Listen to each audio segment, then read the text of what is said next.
life has proximal meanings, right? There's the meaning that you experience when you're engaged in a piece of art, or when you're reading, or when you're engrossed in a movie or in a conversation. There's the meaning that emerges within your relationships with people that you cherish or are enthusiastic with. There's meanings of security and predictability. There's meanings of duty and responsibility and active engagement with your job and your career. There's meanings of aesthetic pleasure. Now, all of those have their value, and each of them has their place. And maybe there's a hierarchy of value there as well, so that some of those meanings are deeper than others. And then you might say, well, what characterized the deepest of all meanings? And it would be something like relationship with the transcendent, and that would establish a relationship between you and what's always been conceptualized as God, which is generally supposed to be something ineffable, right? It's not definable, but you might think about it as the central animating spirit of the age, or the value around which all other values are organized, or the wisdom of the ages, or the creative spirit that possesses you when you're inspired, or what grips you with enthusiasm at a sports event or at a musical event. All of those things. And we need a relationship with that. And we find our deepest meaning in that relationship. And if we don't find it, I think if we don't find it in something that's explicitly religious, then we tend to magnify something of lesser value, say something political, into that to fill the void. So yes, life has proximal meanings without God, without eternity, but at the ultimate level, something's lacking. And it's the desire to fulfill that lack that, and maybe the lack itself, that's part and parcel of the religious instinct. So you can kill God, but you can't. That doesn't rectify the hunger for God. And then that hunger seeks out replacements. That's how it looks to me. So, and then, you might also say, well, does that mean you have to believe in God? And I don't think of the proper answer to that is that you need to agree with a propositional statement. Does God exist? Yes. Like, is this table there? Yes. It's not that kind of relationship. I mean, it's characterized in the Old Testament as a struggle. So Israel means those who struggle with God. And you have to participate in that struggle. And you can do that, weirdly enough, as a believer or as a non-believer. Maybe sometimes more intensely as a non-believer. The issue might be more paramount then, the issue of virtue and the issue of the ultimate orientation. If you're plagued by bouts of depression and anxiety, that does destabilize your identity. So it's almost by definition.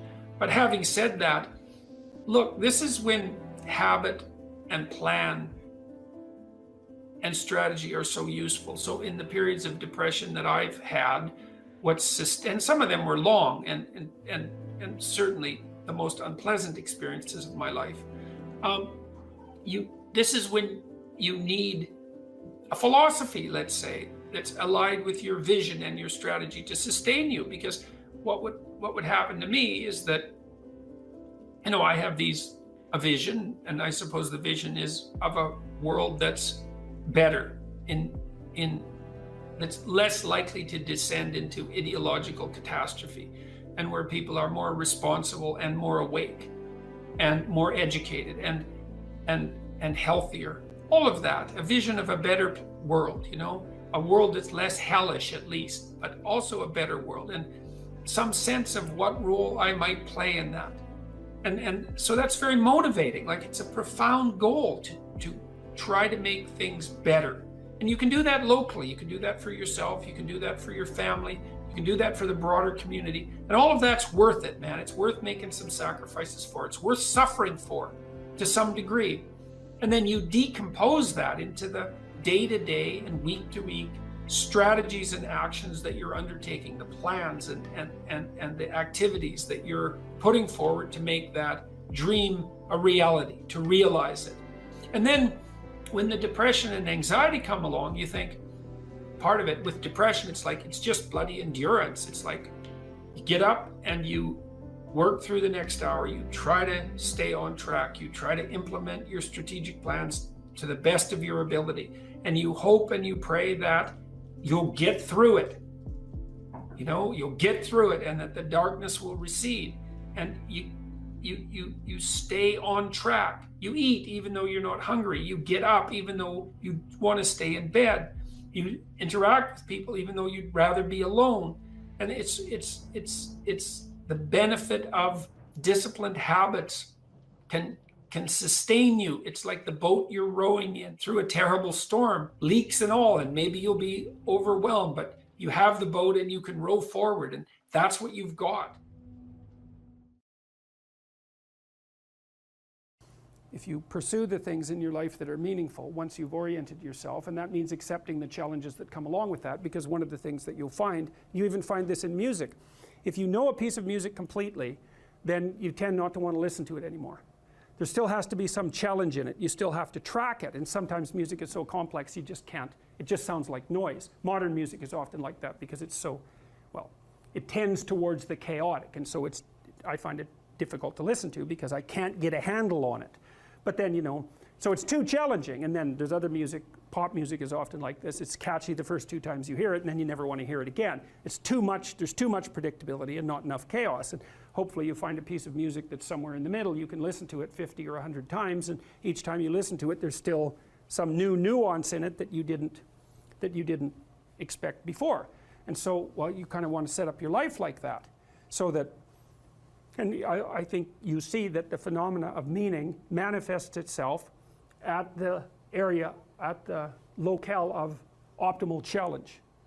So one of the things, for example, I might say, well, let's say you want to set some goals for yourself. We say, well, they're remarkable goals, but they're too unattainable. You're just going to find it frustrating to pursue them. It's going to be too punishing. And then we might say, well, here's a goal, and you think, well, I could do that, standing on my head. There's no challenge in it. Well, both of those two extremes are going to leave you in a state that isn't characterized by the optimization of engagement and meaning. One is too difficult, it's too punishing, it's the judge and nothing else, and the other is the ultimate and merciful mothers. It's like you win no matter how you play. So then you calibrate it. You say, well, I'm up for a challenge at this level. I wouldn't recommend that, because that's just a bit like people do that. You might want to investigate your character in detail and decide, what's going on at this level of analysis. That's pretty harsh, but you can certainly continually retool yourself at more micro levels, and I think what you do is you pick the level of retooling that optimizes your willingness to be engaged in it. And then what's so interesting about that is that, I think, is that you get the benefits of perfection, so to speak, while still being imperfect. Your actual imperfection has nothing to do with it. What's relevant is the journey that you're undertaking to rectify the imperfection. So instead of aiming to be the entity without flaws, you're aiming to be the entity that continues to realize its flaws and overcome them. Well, that's a game you can play forever. You don't take responsibility for things that you don't accept. You only take responsibility for things that you do accept. You say, well, the world is fundamentally flawed because its fundamental nature is vulnerability, intolerable vulnerability. I'm not going to take any responsibility for that. That's really Cain's attitude in the story of Cain and Abel. He externalizes responsibility for the catastrophe of his life, and therefore he doesn't make the right sacrifices. And so the paradoxical injunction here is, accept responsibility for the catastrophe of your life. And that way you transcend it simultaneously. And there's an unbelievably hopeful message in there. And the message is, you're actually strong enough to do that. You just don't know it. And you won't find out till you do it. You can't find out till you do it. But if you did it, you'd find out that it was true. It's a massive risk. It's the ultimate in risks, right? You have to be willing to lose your life in order to find it. It's like, exactly right. So that picture, when I started to understand that picture, well, every time I look at it, it just blows me away. I can't, it's an unbelievably sophisticated set of ideas. But I don't think it's much different, really, than this idea. I mean, Buddha finds his enlightenment under a tree. It's not fluke that that's the case. That's his natural environment. And he's sitting in the lotus here. The lotus opens up. It's this thing that springs up from the depths. And he sits there illuminated the same way. He's got a halo that's the sun that stands for higher consciousness. And he's transcended by accepting the fact that life is suffering. He's transcended the limitations that are part of mortality. You see that symbol there? That swastika, you see it there? It's reversed. The Nazis reversed it. Well, think about that. I mean, they weren't stupid. Their symbolism, their symbols had meaning. Is what the swastika represented was what this represents reversed. Well, that's a very bad idea. This is the thing that this idea is what enables people to transcend their suffering. And Buddha said, well, don't be too attached to things. And what does that mean? It doesn't mean deny the world. It might mean deny the world if you're too in love with the material, like with material well-being, let's say, then your pathway to transcendence and meaning might be to abandon that because it's constraining you. It's making you less than you could be. But the fundamental lesson, the more fundamental lesson that's underneath that is don't let what you are stop you from being what you could be. Right. And so then the question is, well, what do you identify with? Do you identify with what you are? Then you're a tyrant. Do you identify with chaos? Because that's the opposite of order, say. Then you're nihilistic. Well, you don't identify with either of those. You know that they're both necessary. You know that you have to live with both of them. But you identify with the capacity to continually transcend what you are. And then you seek out error. That's what humility is. It's like, I'm error-ridden. It's like, so I want to put myself in a situation where I can discover one of my errors, hopefully not in a way that's going to knock me completely out of the game, right? I want to seek out a challenge. I want to find out where my limits are. I want to find out where there's not enough of me yet. And I want to do that in a way that's engaging because, you know, you can wear yourself out fighting dragons, obviously. You can exhaust yourself completely, and that's not helpful. You know, one of the things I learned, for example, when I was coaching lawyers, these were people who had very high-end careers, and so they had an infinite workload. No matter how much they worked, flat out, there was always way more work that they should do. It's a very difficult thing to learn to manage. And so they were exhausting themselves, and I said, well, you know, you have to work less per day. It's like, well, no, that's not happening. I can't do that. And so what I learned over time was, okay, so this is what you have to do. Every 3 months you have to block off 4 days and go have a vacation. And you have to plan that in advance so it's in your calendar so that your secretary doesn't book your time. And then you need that because you have to recuperate enough so that you can work as hard as you're going to work. And of course they were nervous about that. And I said, well, look, we can calibrate this. Let's keep track of your billable hours over the next year and see if they increase or decrease. Because I bet you if you take more time off, you'll actually have more billable hours. You'll actually have your cake and eat it too. You'll get to have a vacation and you'll be more productive. And that inevitably, that was what happened. And so that's a matter of calibrating the game properly, right? You want to play a game that you can play today, but also one that you can play next week and next month. We're not talking about, you know, your career this week. We're talking about you having a career that lasts 30 years, that doesn't kill you, that doesn't make you hate yourself or the job, that doesn't make you bitter, that doesn't wear you to a frazzle. So it has to be optimized. And so I think that you can, in fact, decide to take on the load that's optimally meaningful if you want, and then you get to have your cake and eat it too. You're on the pathway to continual incremental improvement. You only have to burn off a feather at a time instead of having the whole bloody thing burst into flames. But it's a constant source of renewal. And there's an idea that to be renewed, you have to drink the water of life, right? That's an old mythological idea. And what's the water? The water of life, chaos is water. Water is chaos. Water is what washes away too much order. And to stay continually, let's say, refreshed by the water of life is to take on exactly the right amount of chaos to make sure that your garden is properly nourished. And I think meaning is actually the marker of that. And as I said, you know that I wouldn't consider myself either naive or particularly optimistic person. I don't think I'm either of those.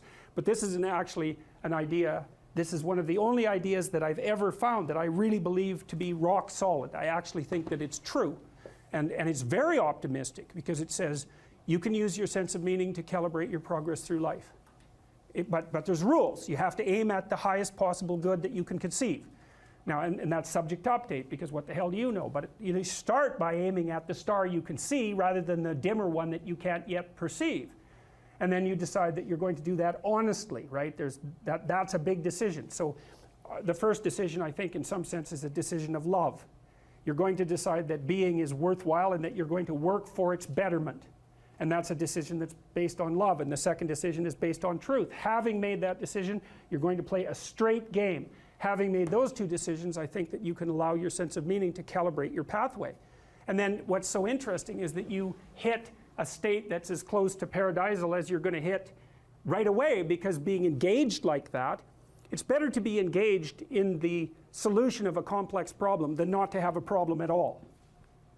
And that's no different than saying it's better for there to be being than non-being, because being is a problem. And so if you want to have no problems, then you have no being. And you could say, well, being is so miserable that maybe that's the route we should take. And fair enough, but maybe you can have your cake and eat it too. You can have the damn problem. It can be a problem worth solving, and you can be so engaged in solving the problem that it justifies the fact that the problem exists. And then you get to have the problem and the solution at the same time, and maybe that's better than not having the problem at all. And I believe that, because one of the things I have seen, and I've seen this being so interesting when I've been lecturing to people, especially more recently, and this has also manifested itself on YouTube. I'm talking to people a lot about responsibility, and it's young men in particular that seem to be responding to that. And I think that's partly because I think that young women, in some sense, have their responsibility map already laid out for them. It's also less voluntary in some sense for women because they have more complicated problems to solve in the first part of their life, right? Because they have to get the family problem solved. But whatever. I've been talking in a very delineated manner about responsibility, which is a strange thing to sell to people, but responsibility is what gives your life meaning. And so then you might say, well, then take on ultimate responsibility. And what happens? You have an ultimately meaningful life. And then you might say, well, if your life is ultimately meaningful, it doesn't matter if it's punctuated by tragedy or even predicated on tragedy. It's worth it. And I think that's true. And everything I've seen indicates to me that's true. Every time I get my clients to take on more responsibility, and it isn't an injunction. You're a bad person, you should take on responsibility. It has nothing to do with that. You can define the damn responsibility. It isn't something that someone else should impose on you. It's not a matter of doing what you should do in some abstract manner. It's not that. It's the choice of what game you're going to play. And you can play the game of the seeker, I would say, and if you play that game, then everyone wins. And it's the best game you can play.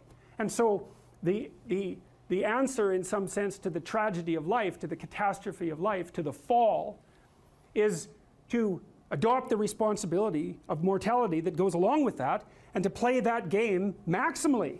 And paradoxically, it's in the willingness to do that that the solution emerges. And I have done my best with every single thing I've talked to you guys about. I have done my best to do what Dostoevsky does in his novels, which is I make a proposition and then I spend months or years trying to figure out if I can take the bloody thing apart, if there's something wrong with it, because I want to find out. I want to hit it with a hammer and see if it breaks. And what I've been trying to do is to tell you all the things that I've gathered, let's say, or laid out or articulated or discovered over the last 30 years that I have not been able to break with the biggest hammer that I could take to them. And I guess that's the fundamental one, is that I believe that the idea that lurks in these images, derived from very different cultures, it's the same idea. Life is suffering. Right, indisputable. what do you do about that? You voluntarily accept it and then strive to overcome the suffering that's a consequence of that. And you do that for you, and you do that in a way that makes it better for other people. And then that works. And one question might be, well, how well does it work? And the answer is, the only way that you can find out is by trying it. That's it. That's the existential element of it. The proof is to be derived by the incarnation of the attitude in your own life. No one can tell you how it will work for you. It's the thing that your destiny is to discover that. And you have to make the decisions to begin with. It's like, because you can't do this without commitment. You have to commit to it first. That's the act of faith that Kierkegaard was so insistent upon. You have to say, I'm going to act as if being is good. I'm going to act as if truth is the pathway to enlightenment. I'm going to act as if I should pursue the deepest meaning possible in my life. And there's reasons to do none of those. They're real reasons. So it's really a decision. But you can't find out what the consequence of the decision is unless you make the decision. I think the same thing happens when you get married, by the way. Is that if you think you might leave, you're not married. And then you think, well, the marriage didn't succeed. It's like, well, maybe you were never married. Because the rule is, you don't get to leave. And there's a reason for that rule. Now, I'm not saying that there aren't situations where there should be exceptions made for that. That's not the point. The point is that there's some games you don't get to play unless you're all in. And the other thing that's so interesting about being alive is that you're all in. No matter what you do, you're all in. This is going to kill you. So I think you might as well play the most magnificent game you can while you're waiting. Because do you have anything better to do? Really? Why not pick the best thing possible that you could do? Why not do that? Maybe you could justify your wretched existence to yourself that way. I think you could. That's what it looks like. You know, people find such meaning in the responsibilities they adopt. It stops making them ask questions about what life is for. If you have a newborn child, for example, like unless you're really in a bad way, psychotically depressed, or maybe your personality really needs some retooling, you stop thinking about anything but ensuring that that baby is doing well. And if someone comes along and asks you an existential question about your commitment to that, the right response is, why are you asking me such stupid questions when this is manifesting itself right in front of your eyes? Like, how blind can you be? That isn't a time for questions about the meaning of life. The answer is right in front of you. And if you can't see it, it's not because life has no meaning, it's because you're blind. I mean, that's what the image of the Virgin Mother and the child is all about. It's like, what's the answer to the meaning of life? Here's an answer. It's like, well, I'm going to criticize that. Well, go right ahead. You know, it's like what you're like a what do you call that? A termite gnawing on a temple. There's no utility in that sort of criticism. It's blindness. And it's the same thing with regards to the path of the hero. It's like it glistens in front of you and you can criticize it. It's like, fine. Put the cart before the horse and see how far you get. So I thought, to bring full closure to the class, I was trying to solve this terrible puzzle that confronted me and many other people about how it was that human beings got themselves in such a tangle about what they believed. Such a tangle that we were pointing the ultimate weapons of destruction at one another, which, by the way, we are still doing. And I thought, okay, well, I understand that. We need our belief systems. They orient us. And that means there will be conflict between belief systems, and that can be a catastrophe. And that's being played out everywhere, again, in very many ways. What's the solution to that? Well, one possibility is there's no solution. It's just mayhem all the way around. Could be the case. But it seemed to me, as I delved into it, that the proper solution to that was to live properly as an individual, because you're more powerful than you think. Way more powerful than you think. I mean, God only knows what you are in the final analysis. You're blind to your own weaknesses, but you're also blind to your own strengths. And so then I think, well, if you got your act together, it'd be better for you, and instantly it would be better for your family, assuming they wanted you to get your act together, and not everyone does, but, and then it would be better for the community. It's like, how far could you take that? If you stopped wasting time, and if you stopped lying, and if you oriented yourself to the highest possible good that you could conceive of, and you committed to that, how much good could you do? Well, I would say, why don't you find out? So that's what I think you should do. You should find out. You don't have anything better to do. And there's nothing in it, as far as I've been able to tell, there's nothing in it but good. So maybe you could sort yourself out so that you wanted nothing but the good. And then maybe you could help make that manifest in the world. And maybe we wouldn't have all these terrible problems then. At least we'd have fewer of them, and that would be a start. So it's the answer to the problem of humanity is the integrity of the individual. That's the answer.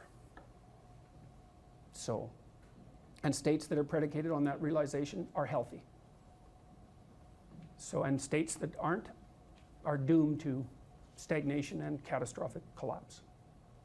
And personalities that are predicated on self-tyranny and the tyranny of others are doomed to collapse. So, and then you think, well, what's the barrier? And the barrier is, are you willing to accept the responsibility? And part of the answer to that is, reduce the damn responsibility until it's tolerable. You don't have to fix everything at once. You could just start by fixing the things that you could fix. Or you could even do it more. You could do it with even less self-sacrifice. You could start by fixing only the things that you want to fix. God, you can get a massive way that way. So do it. See what happens. That's what you should have been taught in university right from the beginning. It's like, aim at the highest good. Tool yourself into something that can attain it. And go out there and manifest it in the world. And everything that comes your way will be a blessing. And so all you have to do is give up your resentment and your hatred. I know that's a hard thing to give up because you have plenty of reason for it. I don't know what the hell you should do with your life. I can help you figure it out, maybe. We can talk about it, but you are the person who has to decide if the things that you're aiming for, you know, get you out of bed in the morning. And then you got to specify the transformation processes and start practicing them.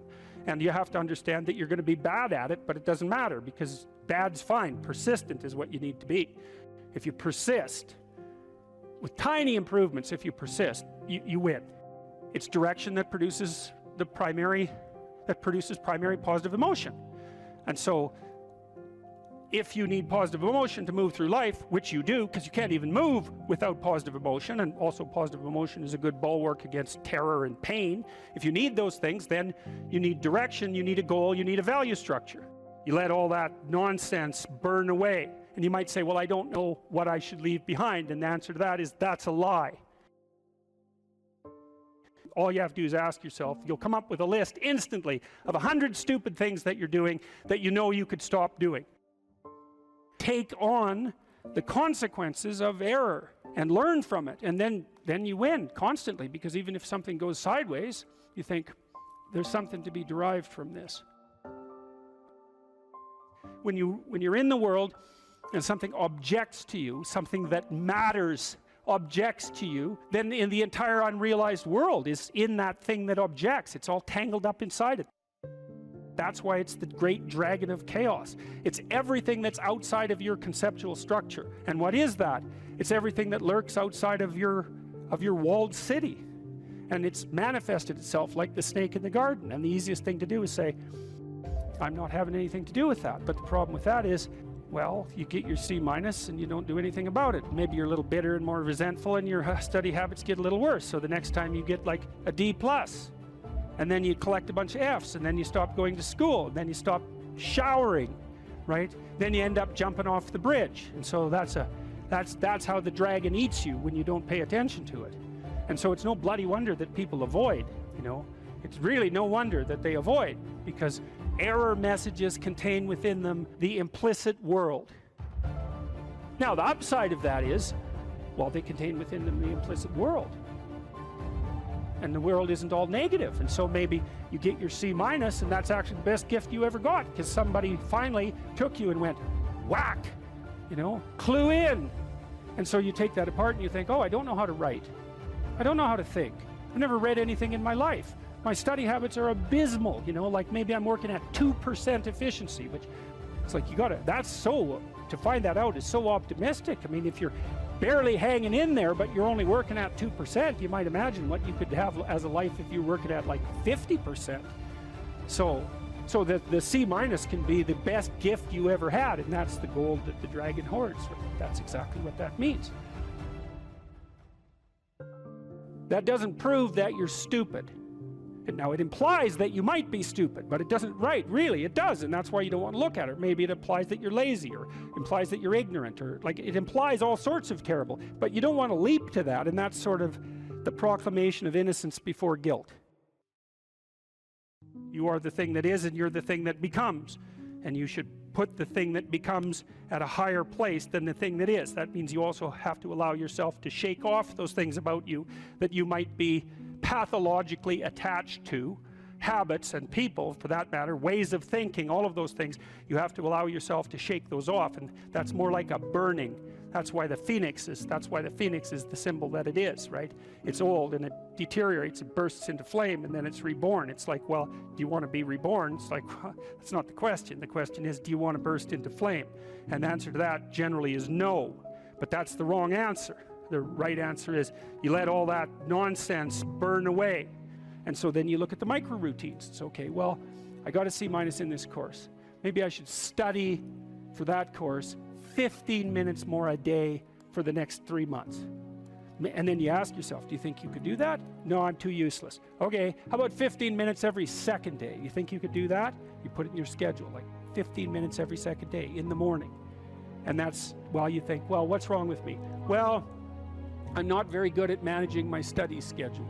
That's not quite down here at the behavioral level, but it's pretty close, because what you can take an action. You can open up your schedule and you can say, well, I'll mark 15 minutes aside. Then you can practice doing that. It's pretty low level in the hierarchy. It means, well, you're still not a horrible person. You just got to polish up your work ethic.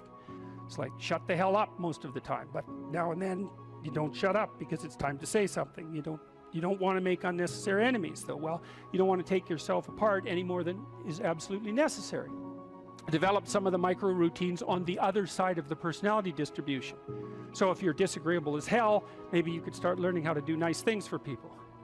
And that actually works, by the way. So if you take disagreeable people who are depressed and you get them doing nice things for other people, their depression tends to lift. But then by the same token, if you're agreeable, then you should practice doing some things for yourself and being more tough-minded in your negotiation. You know, you're extroverted. It's like, okay, man, learn to spend some time with yourself, right? You're low in openness. Well, try reading a book that's outside of your, you know, your sphere of interest now and then.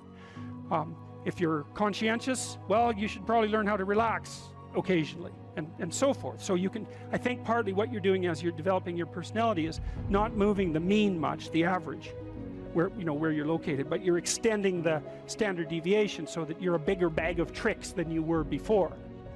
Life has got its rat's nest of miseries, and that's for sure. And maybe you could even make a categorical statement that life is mostly a rat's nest of misery. You know, and you could make a pretty powerful argument for that. But then there's a counter question, which is, well, what if you tried not to make it any more miserable than it had to be, right? Then what would it be like?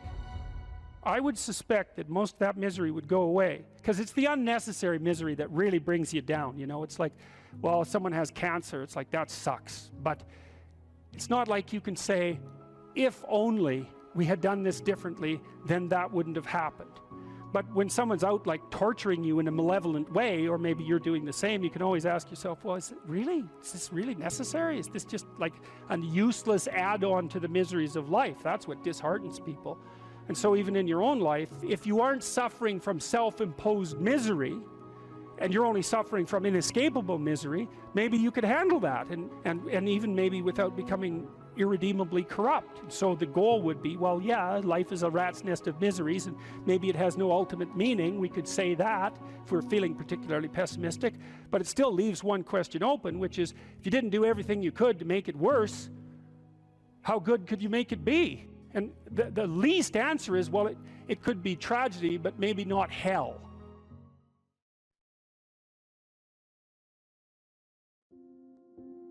If you could have what you wanted in this moment, and I could deliver it, what would it be?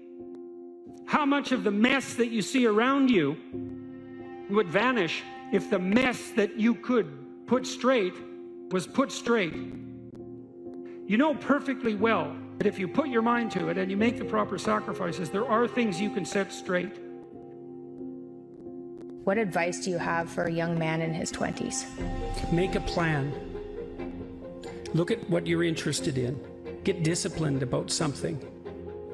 Allow for the possibility that you have something important to contribute to the world, and that the world would be a lesser place without that contribution.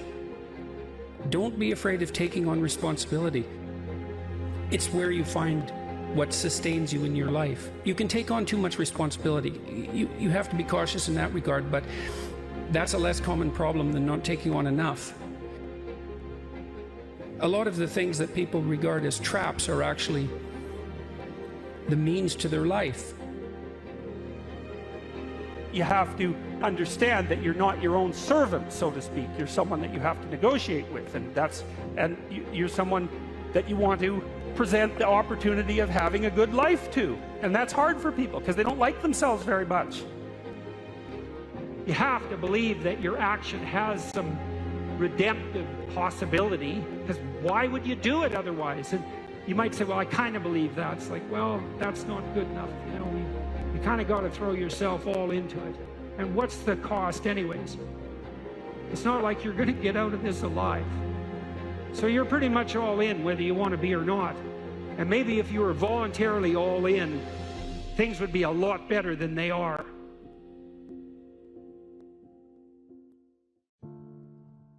If the world isn't everything that you want it to be, maybe you're not acting the way you should. One of the things people do to buttress themselves against failure is to never let themselves really gain clarity about what they need and want. Let's say you try something, but you only do it half-heartedly. And then you fail, and you think, well, I didn't really fail because, you know, I held a bunch back in reserve, and so I didn't get what I wanted, but maybe had I been all in, I would have. And so you don't have to upbraid yourself too much for the failure. Now, it's a catastrophic way to live, to sit on the fence and to not commit, because instead of risking the possibility of failure, you engage in what's essentially the absolute certainty of failure. Because if you want something worthwhile and difficult, which you probably do if you want to have an adventure and go somewhere, then what's the chance you're going to get it if you're halfway in? You can't be halfway in, but that sort of protects you against failure, because you can tell yourself, well, if I tried, I could have done it. It's like, you know, you tell yourself that 200 times and your life's over. Better have a valued goal, because otherwise you can't get any positive motivation working out. And so the more valuable the goal, in principle, the more the micro processes associated with that goal start to take on a positive charge. And so what that means is, well, you get up in the morning and you're excited about the day, you're ready to go. And so as far as I can tell, what you do is you specify your long-term ideal, you specify your goal. You do that in some sense as a unique individual. You want to specify goals that make you say, oh, if that could happen as a consequence of my efforts, it would clearly be worthwhile. Would it really be so terrible if my life wasn't miserable? Would it be so terrible if I got what I wanted and needed, especially if I was doing that in the best possible way? Well, there isn't anything better to have than a problem that's worth solving, like that's really worth solving, right? And so the more of that you take on, the more you have a reason to get out of bed in the morning, no matter what. Like, I'm getting up, I'm trudging forward. Doesn't matter what I'm suffering from have got things that need to be done. They're necessary. And that gives you that sense of purpose that is the antidote to bitterness. So, yeah, there's lots of reasons to, because I've thought for a long time, imagine you have a choice in front of you, because you do. So here's the choice. Your life is either meaningful or meaningless. Okay, so let's go through the meaningless part first. Because you think, well, of course I don't want it to be meaningless. It's like, yeah, just hold on a second. Nothing you do matters. And so impulsive pleasure is the order of the day. No responsibility. You can do whatever you want. It's like Pleasure Island in Pinocchio, right? Or it's like Neverland in Peter Pan. You're still a kid. You can play all the time. Yeah. Impulsive pleasure and no responsibility. That's the reward for meaninglessness. Well, but then the other side is, okay, well, let's say you want your life to be meaningful. It's like, okay, then what you do matters. It actually matters, right? Make a mistake, hurts you, hurts your family, hurts the world in a deeper way than you think.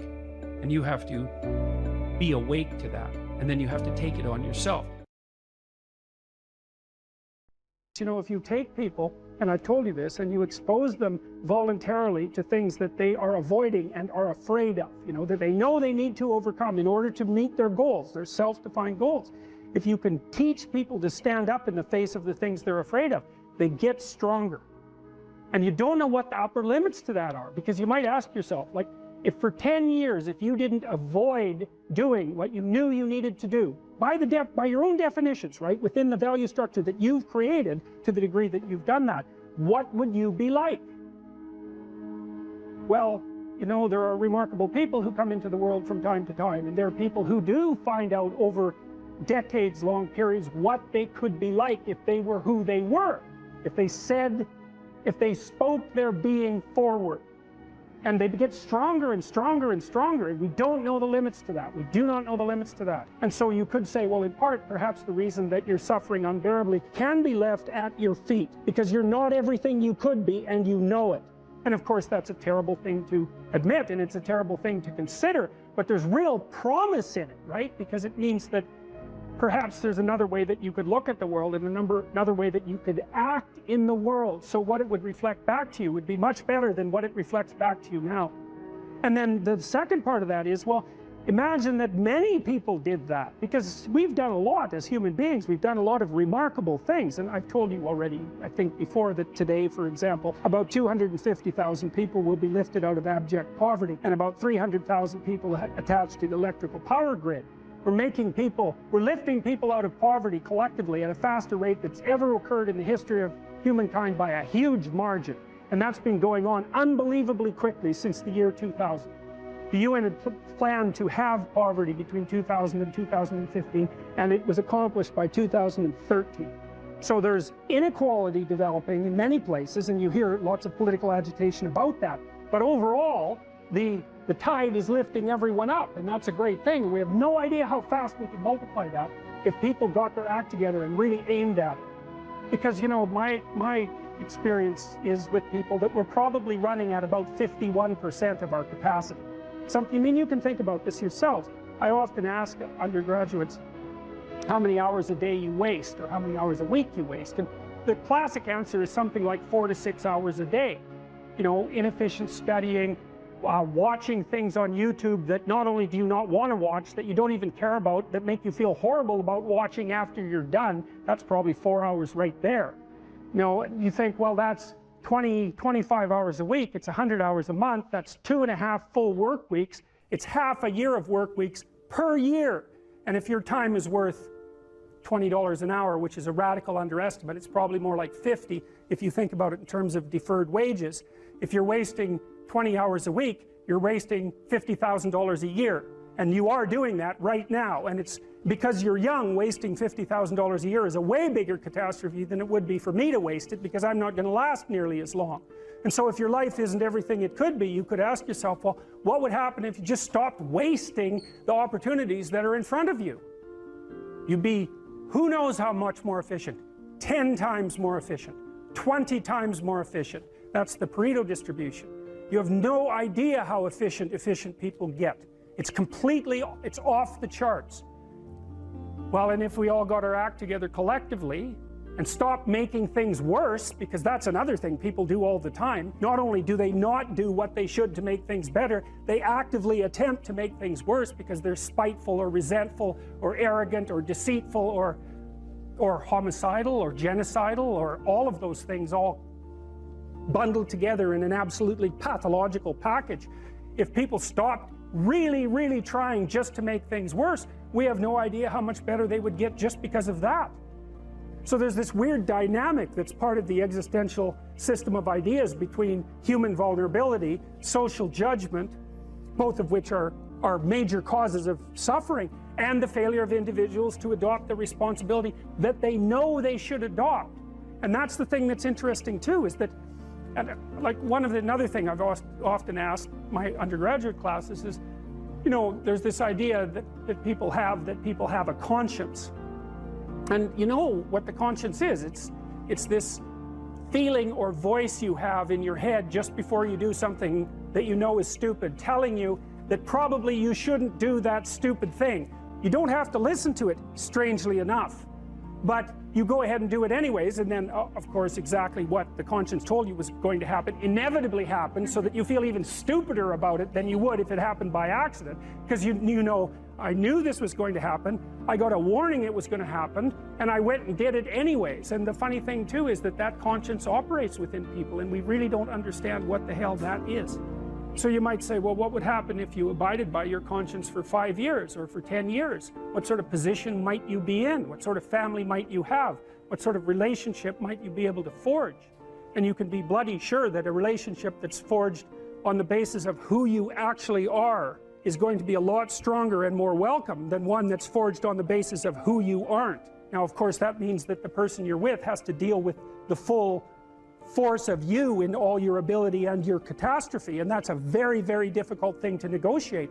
But if you do negotiate it, well, at least you have something, you have somewhere solid to stand, and you have somewhere to live. You have a real life, and it's a great basis upon which to bring children into the world, for example, because you can have an actual relationship with them instead of torturing them half to death, which is what happens in a tremendously large minority of cases. Well, it's more than that too, because, and this is what I'll close with, and this is why I wanted to introduce Solzhenitsyn's writings to you. You see, because it isn't merely that your fate depends on whether or not you get your act together and to what degree you decide that you're going to live out your own genuine being. It isn't only your fate, it's the fate of everyone that you're networked with. And so, you know, you think, well, there's 9 billion, 7 billion people in the world. We're going to peak at about 9 billion, by the way, and then it'll decline rapidly. But 7 billion people in the world, and who are you? You're just one little dust mote among that 7 billion. And so it really doesn't matter what you do or don't do, but that's simply not the case. It's the wrong model, because you're at the center of a network. You're a node in a network. Of course, that's even more true now that we have social media. You'll know 1,000 people, at least, over the course of your life. And they'll know 1,000 people each, and that puts you one person away from 1 million, and 2 persons away from 1 billion. And so that's how you're connected. And the things you do, they're like dropping a stone in a pond. The ripples move outward, and they affect things in ways that you can't fully comprehend. And it means that the things that you do and that you don't do are far more important than you think. And so if you act that way, of course, the terror of realizing that is that it actually starts to matter what you do. And you might say, well, that's better than living a meaningless existence. It's better for it to matter. But I mean, if you really asked yourself, would you be so sure if you had the choice? I can live with no responsibility whatsoever. The price I pay is that nothing matters. Or I can reverse it and everything matters. But I have to take the responsibility that's associated with that. It's not so obvious to me that people would take the meaningful path. You know, when you say, well, nihilists suffer dreadfully because there's no meaning in their life, and they still suffer. Yeah, but the advantage is they have no responsibility. So that's the payoff, and I actually think that's the motivation. Say, well, I can't help being nihilistic. All my belief systems have collapsed. It's like, yeah, maybe. Maybe you've just allowed them to collapse because it's a hell of a lot easier than acting them out. And the price you pay is some meaningless suffering, but you can always whine about that and people will feel sorry for you, and you have the option of taking the pathway of the martyr, so that's a pretty good deal, all things considered, especially when the alternative is to bear your burden properly and to live forthrightly in the world. Well, what Solzhenitsyn figured out, and so many people in the 20th century, it's not just him, even though he's the best example, is that if you live a pathological life, you pathologize your society. And if enough people do that, then it's hell. Really, really. And you can read the Gulag Archipelago if you have the fortitude to do that, and you'll see exactly what hell is like. And then you can decide if that's a place you'd like to visit, or even more importantly, if it's a place you'd like to visit and take all your family and friends, because that's what happened in the 20th century. If you encounter an entity and you can map it at every single level of your value hierarchy, then it's known. You know how to interact with it at a micro level, and you know what its implications are for every other level of your conceptual being. You know what its implications are for the future. Like, you know exactly how to deal with that thing. It's mapped at every single level. There's other things that are only mapped at one level and not at others. So maybe, you know, like the mouse, we'll say, for the child who's never seen a mouse, it's like it shares some commonalities with objects that the child is familiar with. But there's sufficient novelty so that it's also contaminated with the unknown. And that makes the child basically alert, semi-startled and alert. Now, the child will immediately refer to an adult. It's a technical term, actually. They'll look at the adult's face because the adult's face will broadcast the motivational and affective significance of that event. And so the child looks, references, and then reads off the face, and of course the speech and the bodily actions, exactly what that thing signifies, you know. And then if the person that they're looking at jumps up on the table and screams, then that's one set of meanings, which is, God, this thing is magical, it's only this big, and look at what effect it has on, you know, my aunt, for the sake of argument, who's, you know, a pretty competent creature as far as I can tell, being 2 years old. You know, and then if she just dismisses it, you know, her actions are going to determine the meaning of that phenomenon. So that's how the transformation of the semi-known thing into the more known thing occurs. It occurs almost always in a social context. You can explore things by yourself, but you rarely actually do that by yourself. It's almost always you plugged into a social apparatus, you know. So you might be doing the specific investigating, but the social apparatus is around you so that you can confer with it, and it also shapes the way that you're going to interact with that specific thing.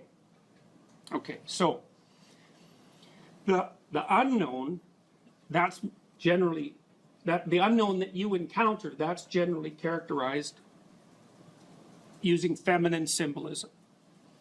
And I think the reason for that, there's a bunch of reasons, and we've talked about many of them. One reason is because females do the sexual selection in human beings, and so they act as the face of nature. Another reason is that you can think of new possibility always emerging out of the non-cultural background in some sense, you know. So, for example, let's say that we send an expedition to Mars, and we're gathering new information as a consequence. The reason we're gathering new information is because we've gone out past the domain of our knowledge, in a sense, and we're interacting with something new. And in that interaction, new information is generated. Now, you can say that it's partly the act of the perceiver that's generating the new information, and you could say that it's partly the act of the culture, because we send robots to Mars, let's say, which is very, very difficult. So the culture goes there, but the individuals are observing. So the individuals are buttressed by the culture, but they're generating information because they're somewhere truly new. And so the information, you know, the unknown is a constant source of new information. So it's the place that gives birth to new information. And so that's another part of the reason that it seems to be symbolized in feminine form. You know, I'm just taking this in some sense as an empirical fact. I've looked at, it looks like that's how these stories work. And so I'd be trying to puzzle out why exactly that would be the case. You know, I also think it's the case that we tend to look at the world from a social cognitive perspective, right? We filter it through a social cognitive biological apparatus. And so we're very likely to see things in character form, and characters have sexes. And so that's going to happen. And then the attributes of femininity or the attributes of masculinity that get used as symbolic reference, in some sense, there's an arbitrariness about it. So, for example, for the Egyptians, usually you have a sky god, but they had a sky goddess. Now, she generally represents the night sky, which is not exactly the same thing as the day sky. But, you have to, it's so tricky because you have to look at the relationships between the characters in order to decide what all of them mean. And that shifts a little bit from story to story. So this is what would you say? It's an approximation of the underlying structure, but there's a fair bit of variance in it, just like there's variation in stories. So, well, the feminine element has a destructive element and a creative aspect. And you can see that people characterize their environments in that way. So, for example, you can map on environmental beliefs onto this structure. You can say that the environmentalist portrays nature as positive, portrays culture as negative, and portrays the individual as negative. And the basic story is rampaging individual as member of rapacious culture invading the pristine landscape of beautiful Mother Nature. Now, the thing about that story is it's true. The problem with the story is it's half true. Now, so for example, one thing that's interesting to conceptualize is that that's exactly the opposite of the frontier myth. Now, the frontier myth was a story that was used extensively in Europe to drive immigration into the United States. And it was used to some degree in Canada too. And the story was the exact opposite. It's the hero, so that would be the immigrant, pioneer, bringing the benefits of order to a savage wilderness. Well, that's also true. But it's so interesting that both of those things can be true, and they're completely different from one another. There's no commonality at all between those two stories, except for the way that they use the characters. There's a feminine character, a masculine character that represents culture, and then there's another character that represents the individual. And you can even see that, if you think about it historically, the U.S. was founded in some sense on a frontier myth, and, that was too one-sided, and so by the time the 1960s came along, the early 1960s, it shifted to its opposite. And that you need that because systems have to oscillate to some degree to remain stable across time. They can't just be fixed in place.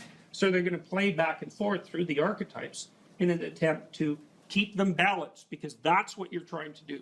You're trying to keep them balanced. And so, well, you have the destructive and creative element of Mother Nature. You see that all the time in movies where the thing that the hero is striving against is the negative element of the unknown. How many of you have seen the movie Alien?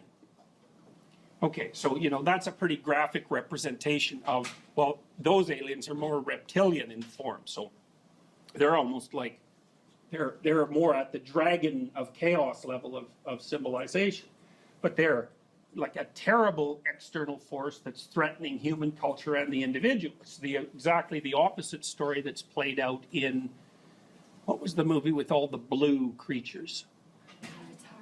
Avatar. Avatar, right. Avatar is exactly the opposite of that, where, the unknown nature is just nothing but, it's like sweetness and bliss. And, the human culture is portrayed as spearheaded by greedy and rapacious individuals who are basically manifestations of the military-industrial complex. The funny thing is those both make good stories. And that's because, well, it's because they have enough archetypal truth so that there's many situations that they're relevant to. Sometimes Mother Nature is your best friend, and sometimes it's your worst enemy. And so you could go down to the jungles of Peru, and you could talk to the people who live there, and you could find out what they know about medicinal plants in the jungle, and you could bring home things to cure disease. Or you could just go down there and get lost in the jungle, and then you're dead. In some sense, it's the same jungle. And whether it's positive or negative depends on what stance you take towards it and how you behave. And so the other thing that's really interesting about mythology, and this is the lovely element of mythology, is that part of what it does is tell you how to take this incredibly complex landscape that's positive and negative at the same time at every level of analysis, and how to navigate through it so that the proper balance is maintained as far as the entire system is concerned. So that culture has an orderly element, and that's what protects us here, and it has a tyrannical element, and that's what makes you treated like numbers at the University of Toronto. You know, you get both of those at exactly the same time. And then the archetypal individual has the same fundamental nature, hero or villain. And you know, those have archetypal roots, because the ultimate hero is the ultimate perfect person, and the ultimate villain is, you know, Satan himself in whatever form he happens to take. You know, and it doesn't take much knowledge of this structure before you can start seeing it manifest itself all over, especially in movies that are particularly popular, because they almost always have a central archetypal theme. The Marvel superhero movies are a really good example of that.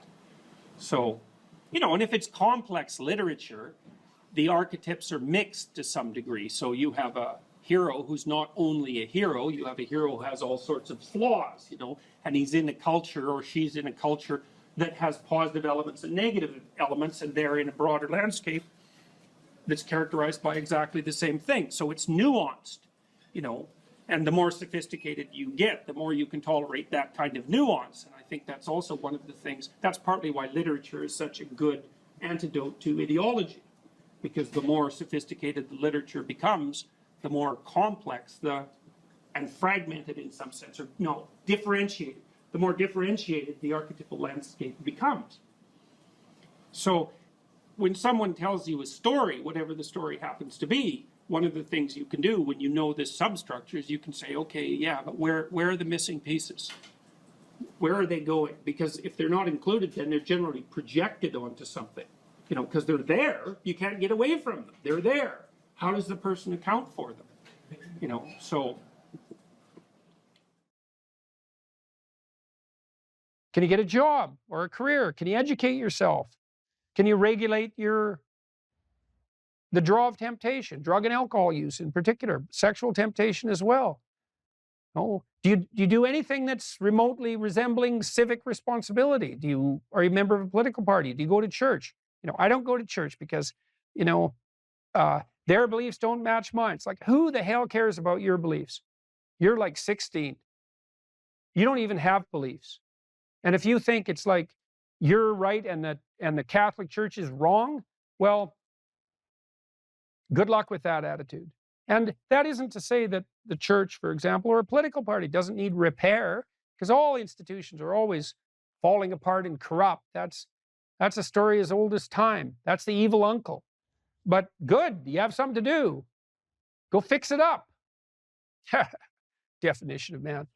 What am I, a biologist? But as it happens, I am a biologist, so I guess I don't have that excuse. Productive generosity is good. I once read a good description of Christian charity, and it was productivity plus generosity, which I really liked, because the hyper empathic types only concentrate on the generosity end of that. It's like, I'm generous, yeah, but like, do you have any money? No, I'm generous with other people's money. Yeah, well, you know, you're missing half the equation there. And that's really the distinction between conscientiousness and agreeableness from a personality perspective. Those are two cardinal personality traits. And agreeableness, which is basically an empathy dimension, has no correlation whatsoever with success in enterprise, business, creative domains. In fact, among managers, agreeableness looks like it's slightly negatively correlated with success, because hyper-agreeable managers can't say no.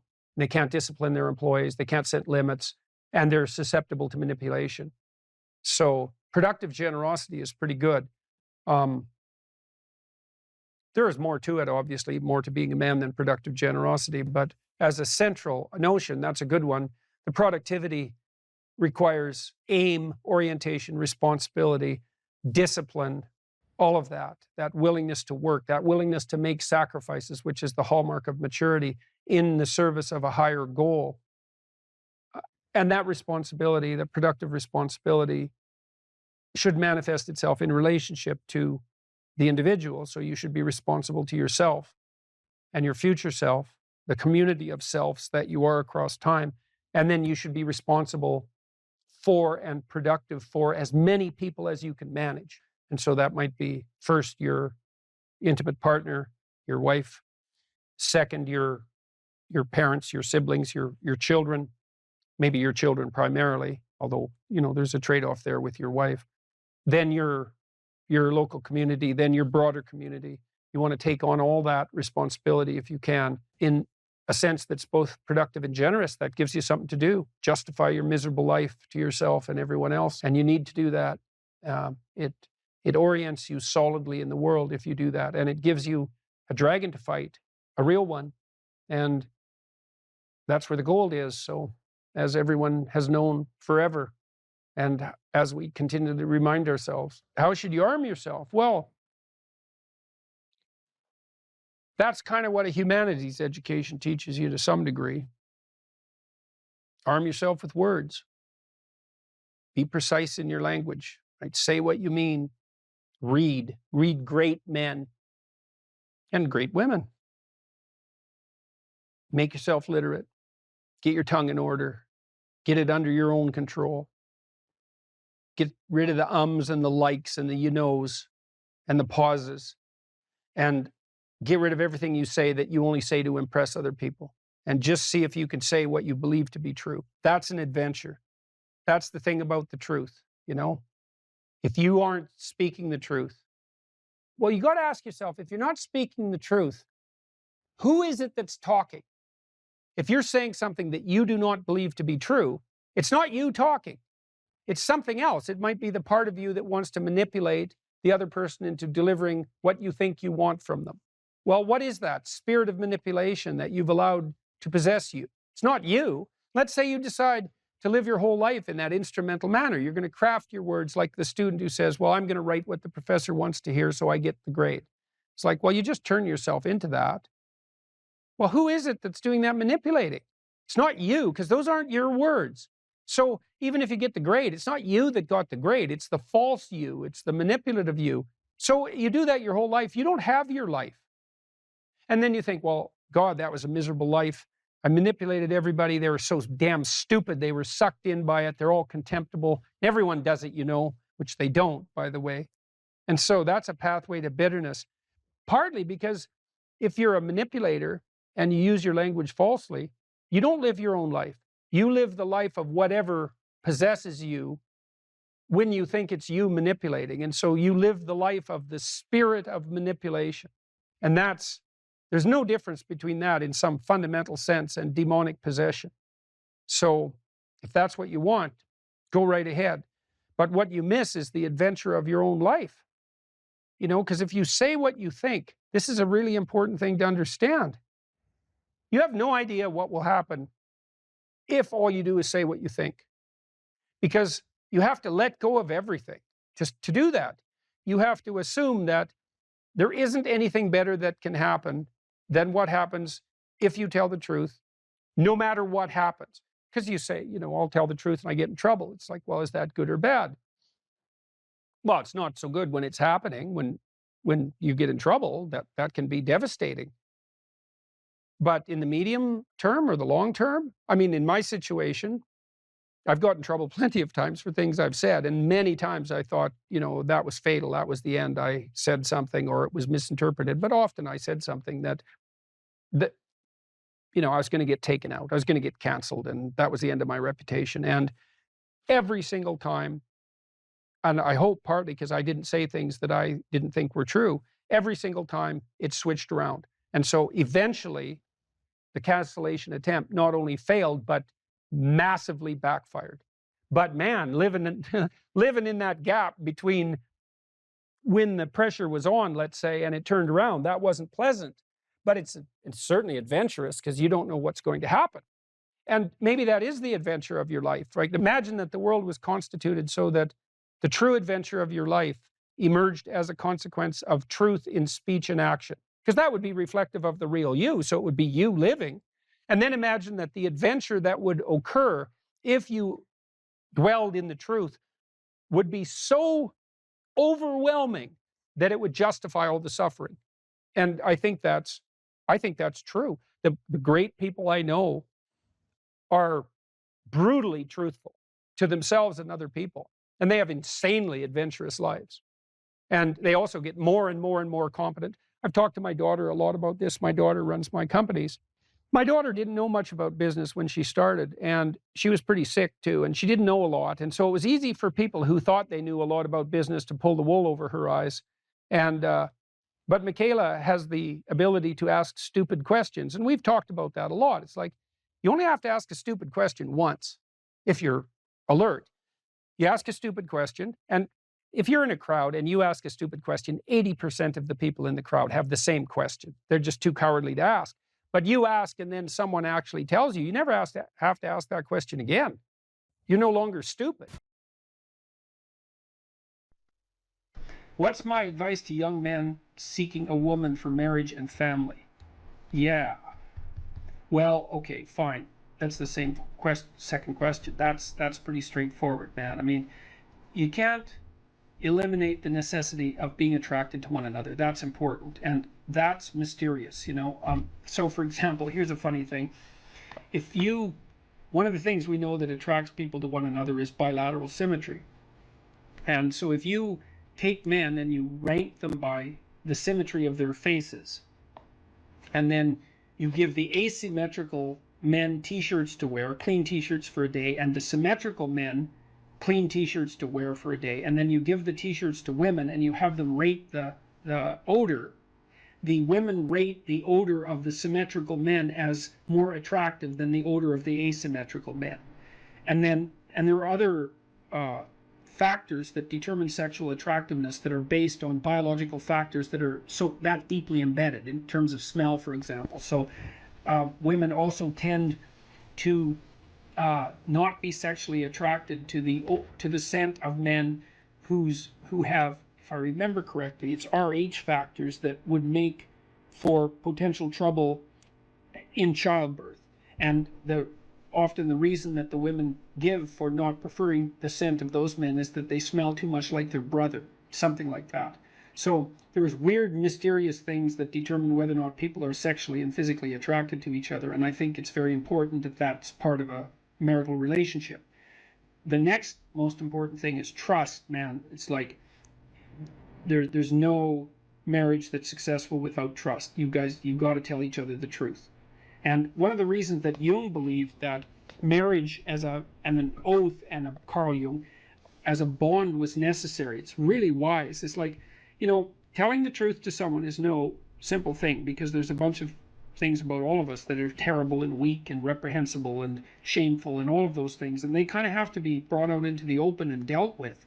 And you're not going to tell the truth about yourself to someone who can run away screaming when you reveal who you are. And so the marriage bond is something like, okay, here's the deal.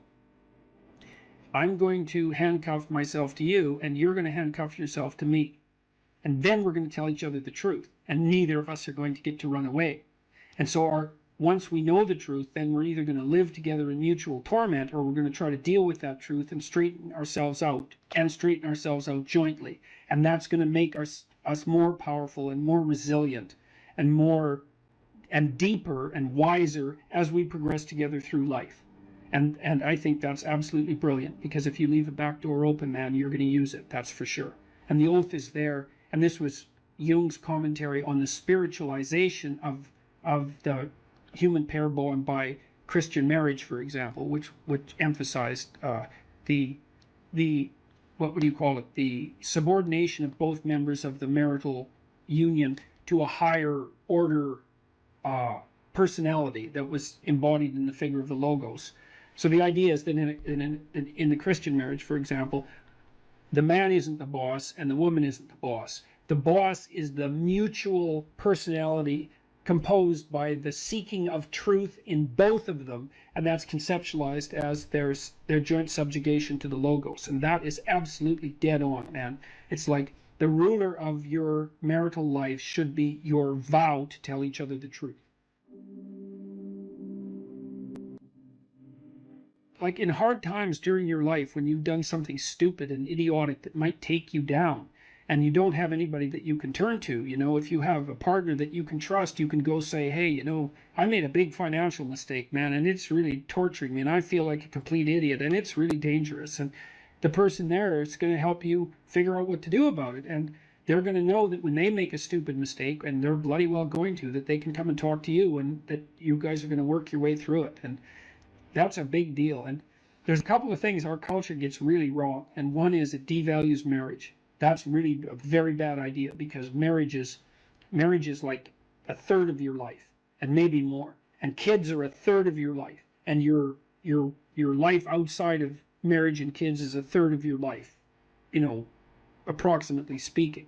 And to miss any of that is a massive, massive mistake. Now, having said that, I will also say that for some people, missing one or more of those is necessary because they have a reason. Maybe they're brilliantly creative artists and they need to devote themselves entirely to their career, or they're outstanding in some way, and so they can justify the sacrifice of one part of that triad of being to another part. But generally speaking, it's a very dangerous thing, and it shouldn't be done. And also, kids get an absolutely terrible rap, because kids are delightful if they're well behaved. One of the chapters in my new book is called "Don't Let Your Children Do Anything That Makes You Dislike Them." And you can do that, especially if you discuss it thoroughly with your spouse, the person that's helping you discipline the kids. And children are the best company because they're really enthusiastic about everything. They love doing new things. They really love you, so they're happy that you're around. All you have to do is make sure they're not too hot and they're not too cold, and they've had something to eat, and they're not too tired, and you don't expect them to stay engaged in something for longer than they can manage. Because we used to take our kids when they were little out to restaurants, for example, and they could sit there no problem and behave really nicely when they were 2 and 3, but they couldn't do it for more than about 45 minutes. You can't push your luck.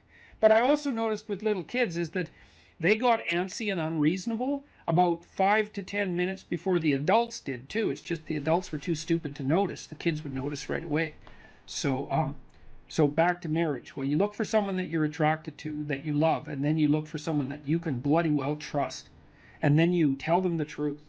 And that way maybe you can get through life, and you can have someone to weave the rope of your being with, and together to make your joint rope stronger, and you can have some continuity in your narrative, and you can have children, and then you can have grandchildren, and like you can have a life, man. And there's nothing. You're so fortunate if you can manage that. And so, okay, so there's that one. So what's my advice to young men seeking a woman for marriage and family? Yeah, well, and also, marry someone you think would be a good mother and that has enough sense, generally speaking, to know that she wants children. Now, some women don't want children, and fair enough. And some women perhaps shouldn't have children. That's also possible. But the general rule of thumb is, especially once a woman's, in her mid-20s, if she doesn't know that she wants children, or won't admit it, unless she has a viciously important reason, then she's not oriented properly psychologically. She doesn't know what's important in life.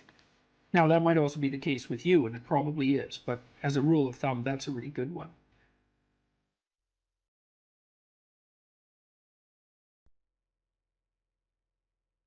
What we mean by soul is something like animating spirit. And you might say, well, what's a spirit? And well, that's actually rather easy to answer. So when a child of 4 is playing house, let's say when a child of 4 is playing house, she acts out the role of the mother. But acting out, that's a strange thing, right? Because she doesn't literally duplicate in her actions or her perceptions in the game what she observed her mother literally doing. So, for example, she didn't go into her mother's bedroom when her mother awoke and watched her turn her head in a particular way to awaken and count the number of blinks so that she could mimic that in her play. And you think that's absurd, but it's not absurd if it's just mimicry. It's not. It's unbelievably sophisticated. So what the girl does is she watches her mother manifest maternal behavior across a vast array of instances, and she integrates that with the image of the mother she's received from all the books she's been read and all the little movies she's watched, the Disney movies and so forth. And she abstracts out the animating principle of the maternal And then she embodies that in play, and usually with a little boy, and that's practice for what's going to come later. It's unbelievably sophisticated. And she's embodying a spirit, and the spirit there is the abstraction of the central animating principle from multiple embodiments of its manifestation. And if you think children can't do that, well, then you don't know anything about children, because they do that all the time in their pretend play, which is a necessary precursor to healthy psychological development. And so part of what we refer to as the soul is the presence of that spirit, or maybe even the capacity of embodying such spirits. And it's very difficult to know how deep that goes. You know, I had a vision at one point of all the men in my life who've been particularly influential in a benevolent way. You know, and you think, well, just the mere notion of the idea that there could be a benevolent way that would unite the acts of benevolence across a series of men, that's all comprehensible to you. You take that as a matter of course when you say that there are such things as good men, and you can identify them, right? Something stable about whatever is good across multiple manifestations of incarnation, let's say. And I saw that transform into the Father person of the Trinity as the embodiment of that benevolent spirit. Now, I don't have any idea what that means metaphysically, because who does? But that spirit manifesting itself within is certainly part of what we refer to when we talk about the soul. And you can see that shine through people. I mean, it's part of what gives someone charisma. It's part of what elicits the instinct to imitate in you.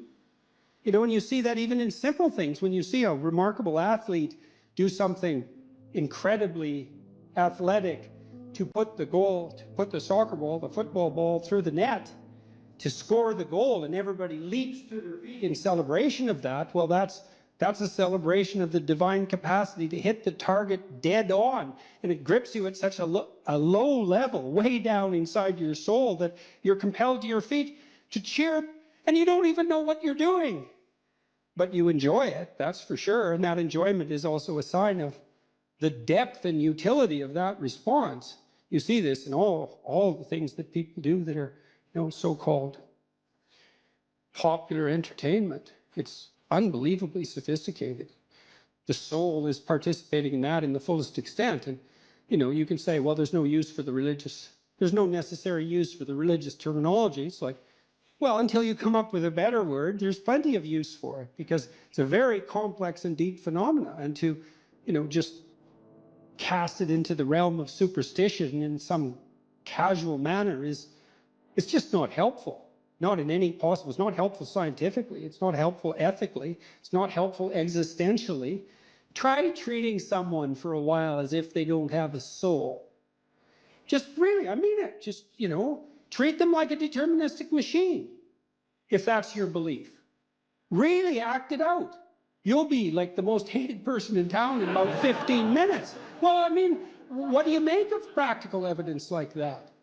I mean, you interact with people as if they're free souls capable of choosing between good and evil. That's what you do all the time.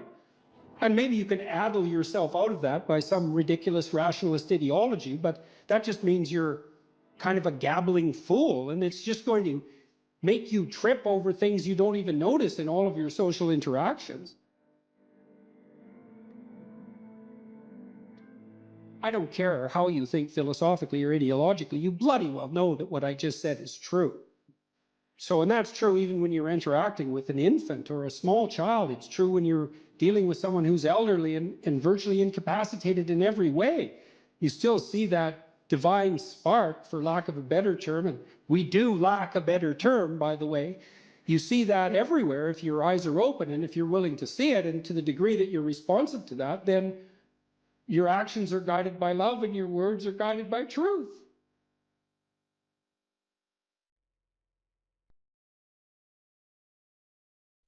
It's known from multiple dimensions simultaneously that the system that produces happiness, let's say in the founder's sense, produces that emotion in relationship to the observation of movement towards a valued goal.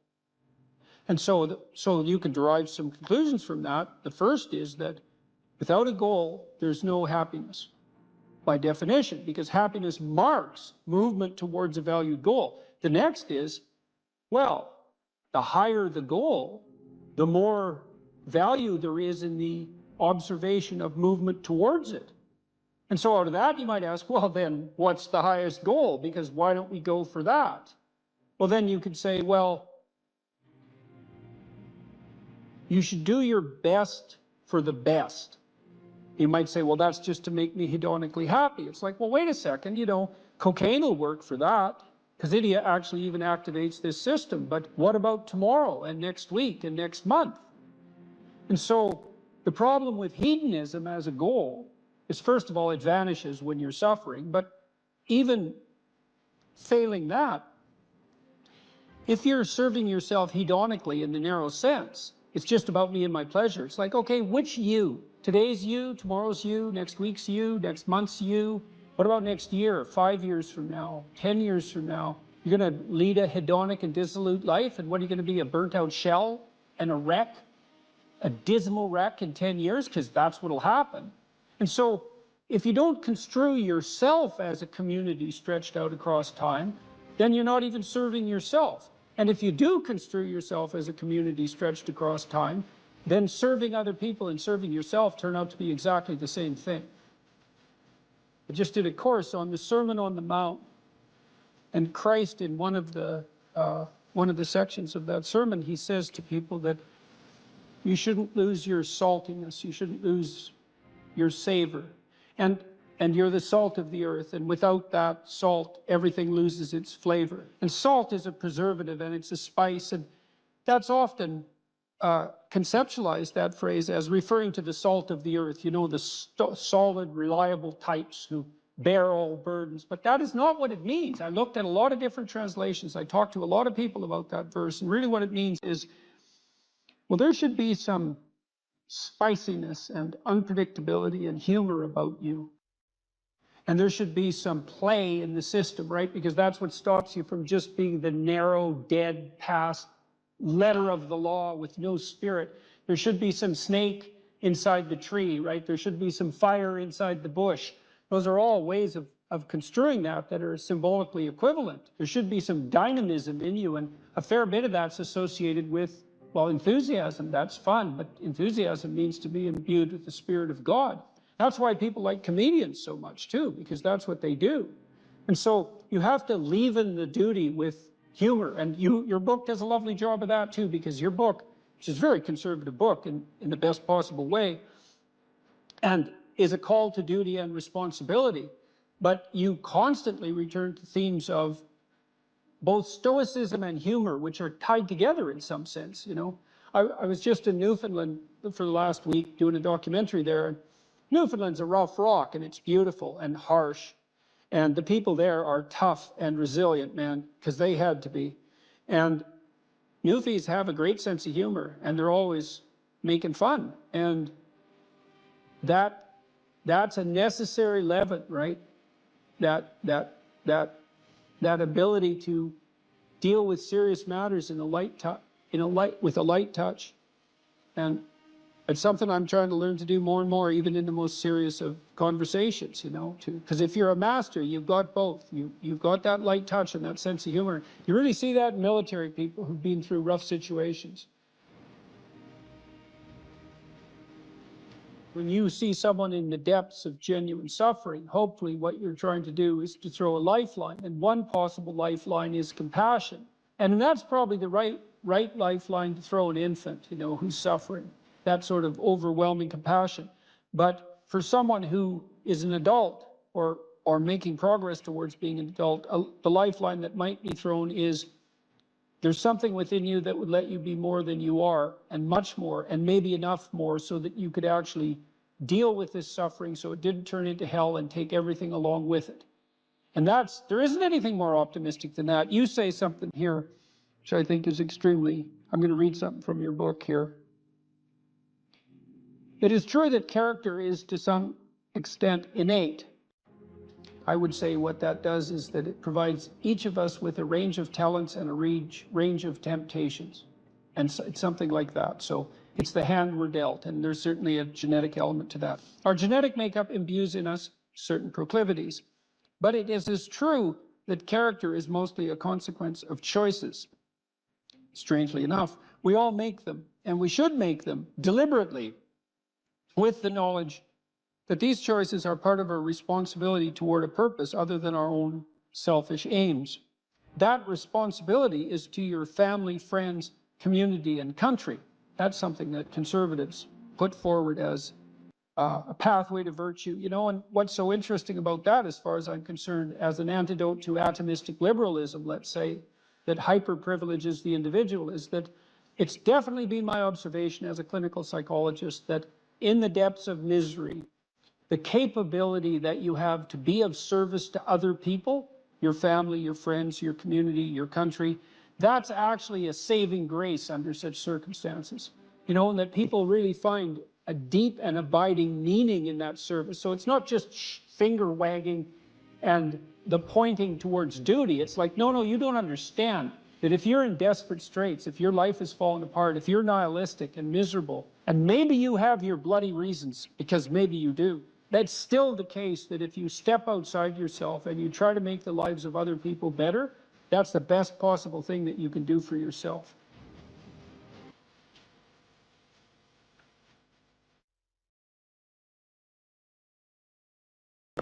So one of the pathways that's on display with regards to the formulation of an identity, let's say, is this injunction, which is really a temptation to love yourself. So we should take that apart. Now, the first question might be, well, what do you mean by yourself? And one answer to that is the person I am now. And you should love and feel good about the person you are now. And that's actually a dubious proposition for a variety of reasons. One is, whatever yourself is not only what you are. Yourself is also what you could become, and what you will and could become. And so to love yourself properly is not only to love what you are, who you are, whatever that means, but to love who you could become. Now, one of the things I've observed is that it's very demoralizing, let's say, for the typical young man. It's true for the typical young woman as well.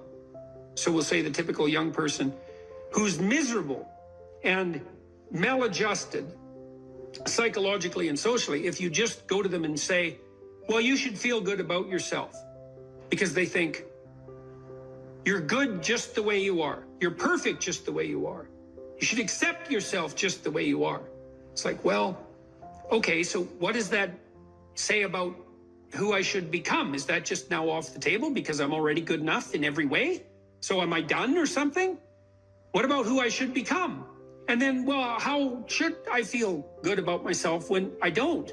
Because I'm not getting along with myself. I'm anxious and hopeless and nihilistic and depressed, and I'm not getting along with other people.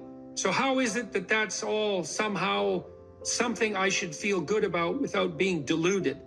And these are complicated questions, because you don't want to beat yourself with a stick, which might be the opposite of that as well. Feel bad about yourself. It's like, no, be judicious and merciful with yourself and think that you need to accept yourself in some way, the way a mother accepts a child. But the maternal spirit is not the only spirit that governs the love that a child requires properly. You have the paternal spirit of encouragement as well, which is, well, we need to shelter and protect you and to provide for your security the way you are, but you could be a lot better and should be, and I have faith that you could be, which is the love that I'm delivering to what you're becoming rather than what you are. And so love that you direct towards yourself is partly directed towards that maternal care that's sort of the minimum precondition for basic flourishing, combined with an attitude of encouragement towards the possibilities of your being. And so that's a much more sophisticated so-called self-love, partly because it's the kind of love that envisions you as something that unfolds across time. And it's a much richer conception, because it also implies that there's a responsible adventure to your life. Like you're not all you could be, and there's pain in that, and there's the necessity for a certain amount of judgment about that, and even a certain amount of exclusion, because what you are that is insufficient in some sense should not be allowed to propagate further. But if it's conjoined with encouragement, it's like, yeah, you're in a rough situation there, kiddo, but, you know, here's some things about you that are virtuous and good, and they're pretty powerful, actually, and if you just made those more manifest, you could dispense with a lot of this immaturity and misery, and you could expand yourself out into life physically and psychologically, and you could start walking this pathway that makes things better. And the thing is that as soon as you start walking the pathway that makes things better, then things immediately become better because your whole orientation changes. And, you know, if you're in a bad place, but you're escaping, that's pretty positive, even if it's a bad place. And you might think, well, it's still bad, but it's better. It's like, well, that's a lot better than a bad place that's getting worse. That's for sure, because that's hell. Hell is a bad place that's getting worse. That's for sure. And so if you take the bad place and it's getting better, well, it's already not hell. That's a start. And so this notion of love, we've confused this with the maternal instinct for an infant. It's like, because an infant under 6 months is like, well, of course, your attitude towards an infant is you're exactly okay the way you are, in the sense that there's nothing to do with an infant under 6 months in the most fundamental sense, except to provide them with total care. But that's not what you do to any child that's older than 6 months. You start laying down some criteria for becoming, for improvement. And some of that improvement, because we could define it, well, there's nothing more perfect than a child, than a baby. It's like, yeah, but that's not true if the baby's 14 years old, right? It's true if the baby's 6 months old and actually a baby. But by 9 months, well, the child is going to start to interact socially. And now there's some principles that the child has to learn to abide by so that social interaction is optimized. And then you want to replace the infant with the toddler, who has a certain domain of autonomy and responsibility and a certain capacity for social interaction. And you want to replace the toddler with the young child, with the preschooler, who now can negotiate a shared social space. And you want to replace the preschooler with the older child, who's now capable of taking on as much domestic responsibility as is appropriate for that age. You want to take the infant who's entirely dependent and turn them into something that's autonomous and then socially integrated, and then socially integrated in a manner that's moving them towards individual responsibility. And the love is not only love that's devoted to what they are at any point, which is that encompassing maternal love, say, but the love that says, yeah, kid, you know, we're pretty happy you're around, but the new you is going to even be better. And that's encouragement, and that's part of love. It's half of love, that's for sure. And you want to direct that to yourself as well. It's like, you don't want to judge who you are so harshly that you just destroy yourself and everything is cast into the pit. You want to take a look at yourself and say, look, you know, you're a person among persons, and you have intrinsic worth, and you have your flaws, your sins, your domain of ignorance and inadequacy. But that doesn't mean that you're entirely worthless because of that. You have a base level value. That's intrinsic worth, let's say, that's reflective of the fact that you're made in the divine image in the most fundamental sense. You have intrinsic worth, and that's due a certain degree of baseline love. But there's the becoming problem. It's like, well, especially when you're young, most of you is still in the becoming phase. And so why wouldn't encouragement be the hallmark of love? It's like, get the hell up, get your act together, adopt some responsibility, put your life together, develop a vision, expand yourself beyond the narrow confines that are causing your misery. And we think you can do it. You could do it, you should do it, the world would be better off if you did it, you'd be doing better if you did it, everything would work out better. Why would we not work to make everything work out better? And you're the person who could do it. And you tell young people that, and they think, well, no one ever told me that before in that way. And they think, well, maybe I should get my act together. And then they go out and try to get their act together in some micro ways, and they think, well, turned out that worked, and I'm less miserable. I could try doing it a little bit on a broader scale. And they try that, and they think, wow, people seem a lot happier with me. I have more friends, and I'm more popular, and I'm a little more physically attractive because I'm standing up a little bit straighter. And then away they go, and why would you, unless you believe that human being is corrupt and pathological in its essence, which many people now seem to believe, or at least some dread spirit seems to insist, and people agree with it. If you don't buy that, then you think, well, yeah, you unfold, man. Unfold all those manifold possibilities that lurk within and be a force for good in the world, and that'll be the adventure of your life. And I guess we could also add to that a bit of a disquisition on truth. So you should be oriented by love, and you could say, well, that's the desire to care for being and becoming, however it's manifest, to want that to turn out in the best possible manner. That could be your goal. I want things to turn out in the best possible manner. And you have to decide if that's true, because people are tempted to create little hells around them all the time.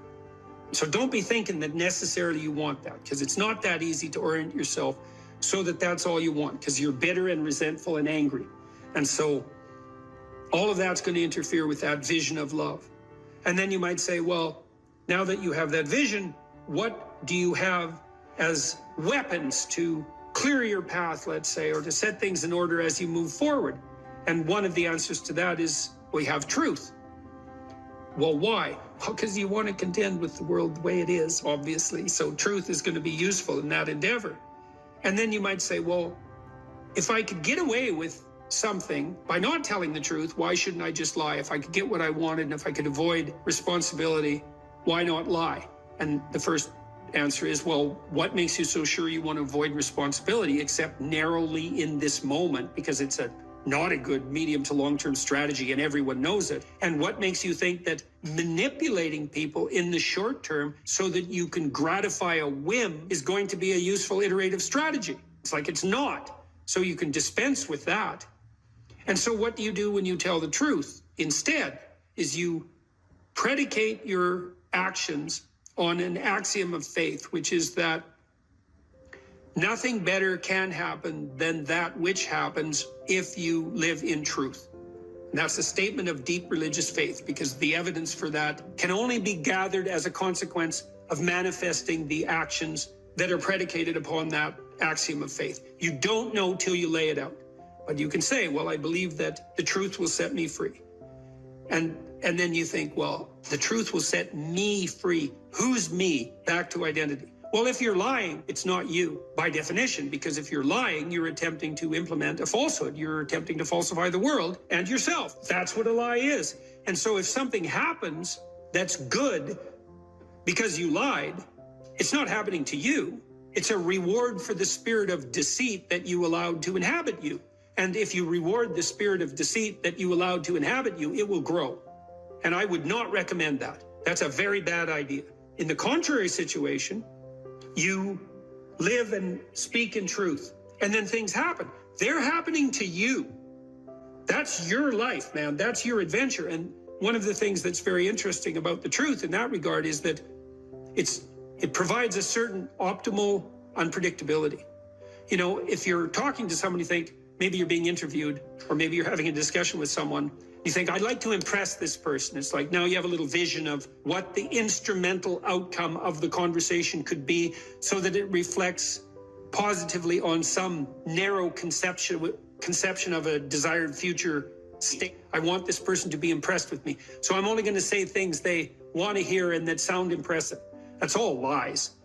It's like, well, maybe you'll get that result, but it won't be what you want, because it's predicated on a falsehood. Instead, you could just have a conversation with the person, like a real conversation. It's like, what do you think? Here's what I think. Do you like it or not like it? It's like, well, I don't know if you like it or not like it. It's like, we can talk about that and why, but it's still what I think. And that doesn't mean it's right, but it's what I think. Well, then you lay that out, and then what happens to you is what happens to you. And then it's unpredictable, because imagine you're speaking deceitfully and instrumentally. You want something from someone. Okay, well then you're lying, so the you that receives is not you. It's the spirit of deceit. And it's also, you're instrumental because you think that that narrow vision is optimal, even though it requires deceit. You could just throw that away and you could say, well, I'm going to say what I think, carefully and judiciously, feeling out the words, and then I'm going to accept whatever happens, no matter how unpredictable. And then what you'll find is that's where you have adventure. Because you might ask too, well, what do you have to offset against the catastrophe of life? Responsibility, friendship, place, job, career, education, all of that. Adventure. Adventure. Is the adventure worth it? Well, if you tell the truth, you will have the adventure of your life.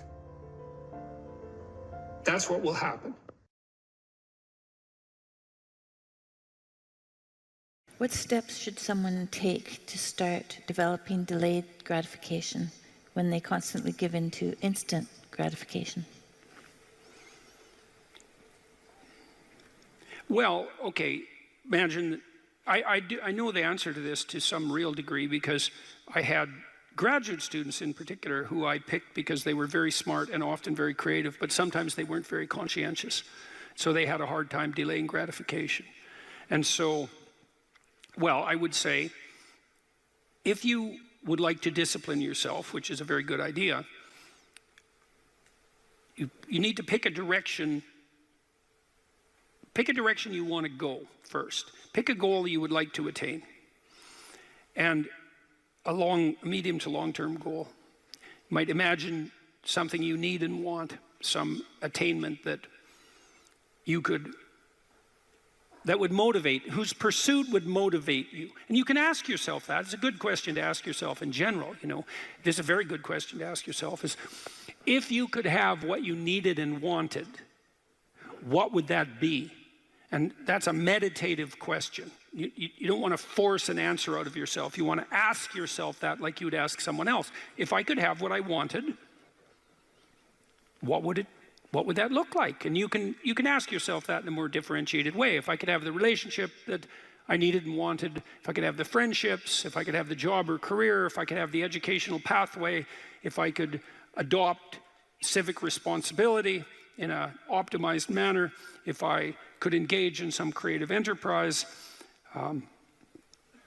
if I took care of myself properly, if I regulated my susceptibility to temptations, what would that look like if it was optimized? And then that sets you up a goal that has some motivational force. This is worth doing. And then you might find, well, you don't do it anyways. And then I would say, well, that's because you're biting off more than you can chew. The next goal is to take your goal and to fragment it into micro goals until you find a micro goal that's small enough that it still presents some challenge that you will do.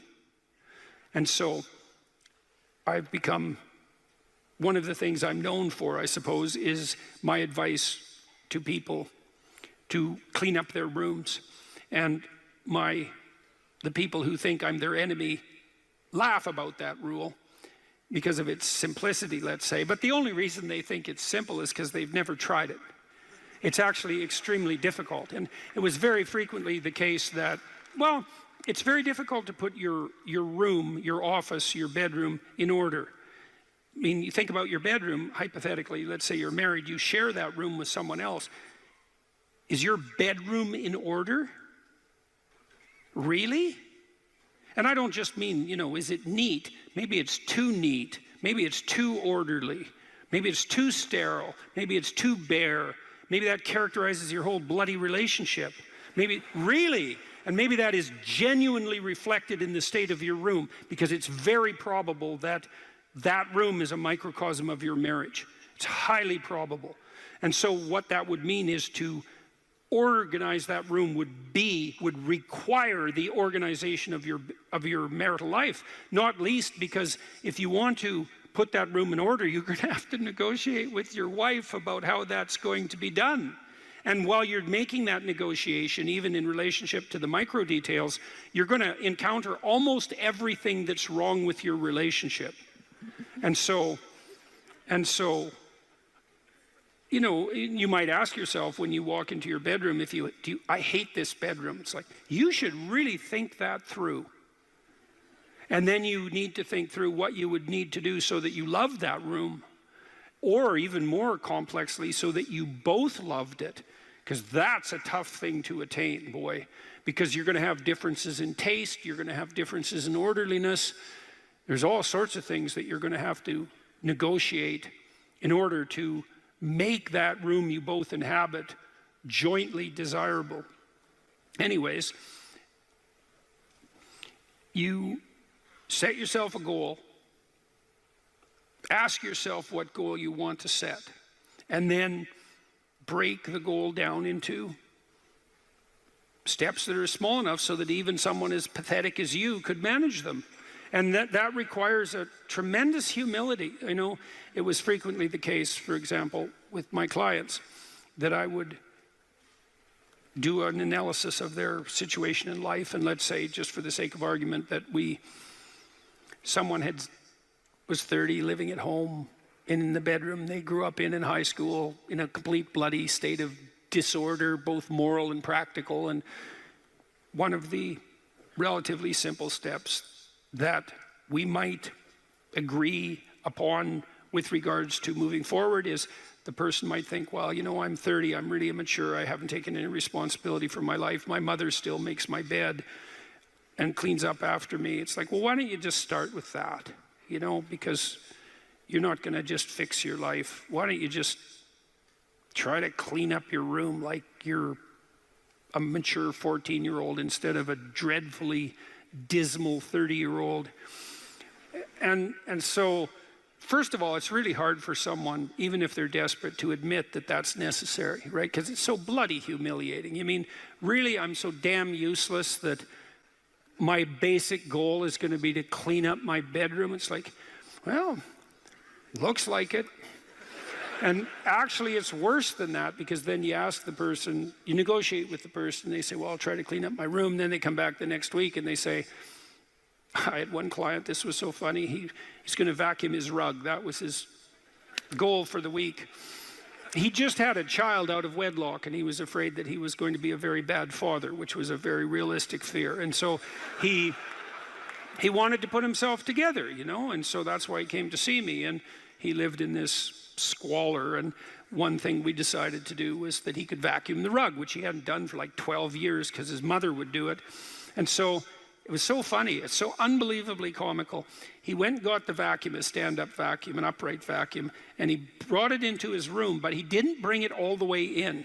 He put it in the doorway, leaning like this across the doorway. And then instead of vacuuming his room, he stepped over that bloody vacuum cleaner for a whole week and then came and told me that he couldn't do it. It's like, it's not surprising to me at all, because you think, well, that's such a trivial thing. It's like, if it was such a trivial thing, he'd have a clean room. It's not trivial at all. That chaos in his immediate environment was deeply emblematic of the chaos of his life. They were the same thing. And so for him to even begin the process of bringing order to chaos, which is a divine process, by the way, and the highest moral requirement, he had to be willing to face the catastrophe, the chaotic catastrophe of his life. And he hadn't done that for like 30 years. Why was he going to start that week? Just because he said he was going to? It's like, good luck. So what you do as a therapist in that situation is you just make the task smaller until you find a task so small, but still moving forward, that the person will do. So I might have said, I don't remember the particulars of the situation, I might have said, well, do you think you can get that vacuum cleaner, do you think you could move it out of the doorway into your room? That's all you have to do this week. Do you think you can do that? And I'd say that and offer that without being contemptuous. Like, you have to be very careful about such things. And I know that this is more complicated than it looks. And I also know that the first step taken towards the domination of chaos and its transformation into order is a cardinal and difficult step. And so you can make it small, and that's fine, it'll still work. So I might say, well, just move the vacuum cleaner inside your room. And then I would also say to someone in that situation, don't do more than that. If the agreement that you've made with me and with yourself is that that's enough, abide by the contract that you've written with yourself, and allow yourself to be grateful for the fact that you had the courage to take even a single step forward. And don't push your bloody luck, because maybe you'll have a brief fit and vacuum the whole rug, and then you'll be so annoyed at how you've destabilized your entire life that you'll redouble your attempts to make a mess, and the place will be more like hell than ever for 2 months. It's very probable that that sort of thing will occur if you break the contract you've set with yourself. The upside of this is, because you think, oh my God, that's so dismal, I have to start that low. It's like, yeah, probably, especially if it's a real difficult thing you're trying to sort out. You have to start as low as you are useless, and that's low. So, but the upside is that progress accelerates. It's not linear, and so if you take once you take the first step, the probability that you'll take a slightly larger second step increases, and that increases non-linearly.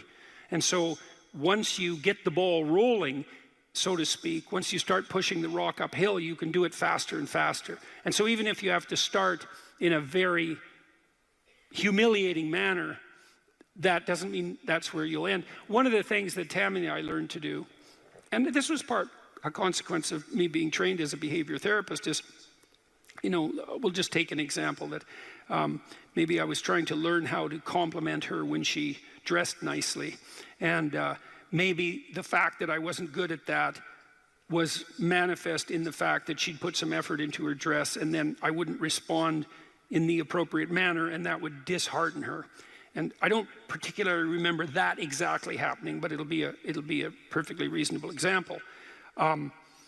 And so then she would be displeased. And then the question would be, well, is she displeased because I'm too stupid to offer a proper compliment, or is she displeased because she's so needy and lacking confidence that she needs a compliment that would go beyond the ordinary? And the answer is, what the hell do we know? Could be one or the other or both.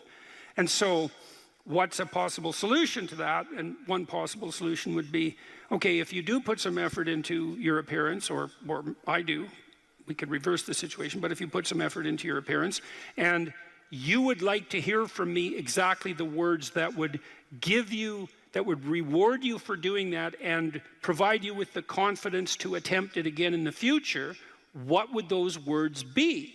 You look good without a beard, dear. Thank you. You're welcome. Yeah. Very funny. Very funny. And so, and then you can say, well, if you tell me those words, I will repeat them back to you. And then the person who needs the words might object, well, that's false, it's superficial, it's artificial, it's not spontaneous. And if you really loved me, I wouldn't have to tell you what to say. It's like, well, all of that's wrong. It's like, just because I love you doesn't mean I'm not stupid. And so, in fact, I love you might even be evidence that I am, in fact, stupid.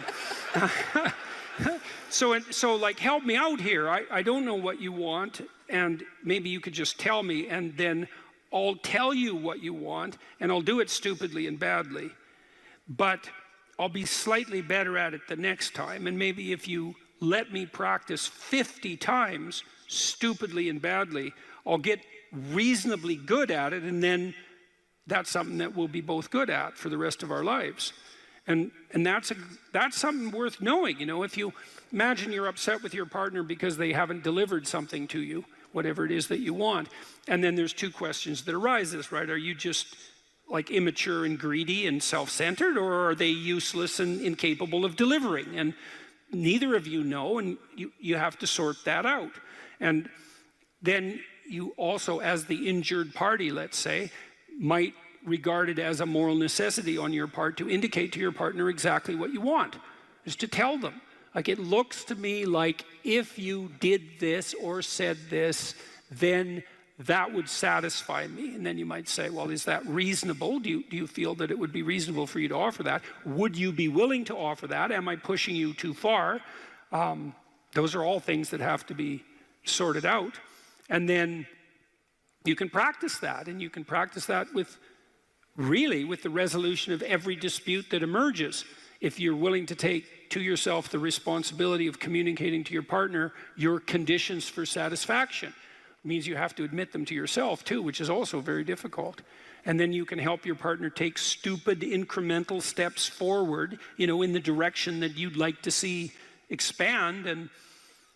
And then you can get better at that. And that's unbelievably useful. You can get better at how you have dinner together or breakfast or lunch. Those things repeat every day, so they're very important. You can get better at how you greet each other when you come home. You can get better at the routine that you fall into, let's say, when you go to bed at night or when you wake up in the morning. All these things that repeat, because that's your life, the things that repeat. You can conceptualize how you might like them to be ordered if they were undertaken in an optimal manner, and you can start incrementally moving forward to that. And you can do that by communicating what you need and want, and by carefully rewarding your partner for taking the appropriate incremental steps forward. And so if you're trying to discipline yourself, you make a goal, you break it down into micro goals, and you implement the micro goals and reward yourself for doing so. And if you do that reliably and you make that a practice, that you'll become more disciplined across time, and you'll move towards the fulfillment of your goals. And that's practically how that's the practical guide for success on that front. Is there a purpose to our life? And well, that's a hard question. And then if there is a purpose, well, how is it expressed? And then if there is a purpose and our lives are truncated as they are by death, then how can that purpose have significance? And those are hard questions. But Socrates' experience seemed to be that he had lived enough in his life so that when push came to shove, which it certainly did, he was able to gracefully let it go. And he attested to that with his death. And that's fairly convincing, I mean, that's a fairly convincing argument. And it's one that I find, well, it's hard to tell if I find it exactly credible, but I don't find it incredible. I mean, I certainly have noticed that as I've got older and have done things, what would you say? Accomplished isn't exactly the right word. I've participated in many things that I'm pleased to have participated in them, but wouldn't necessarily go back and participate in them again. It's sort of as if when you do something and you finish it, it's as if it's done. You don't have to do it again. And maybe it's possible, who knows, that if you finish your life, whatever that might mean, if you exhaust your life, then that's enough life, that you've had enough. And I mean, that doesn't mean that I try not to keep myself healthy and that I want to die tomorrow. It doesn't mean any of that. I'm trying to stick around as long as I can, but there's still that curiosity about the relationship between life and mortality, and the possibility that a life well lived exhausts itself in some fundamental sense, so that you can be satisfied, let's say, with what you were. There is some psychological evidence that bears on this. If you ask people what they regret, especially as they get older, what they generally report is things not done. So they don't regret so much mistakes they've made, although, of course, people obviously regret mistakes they've made as well.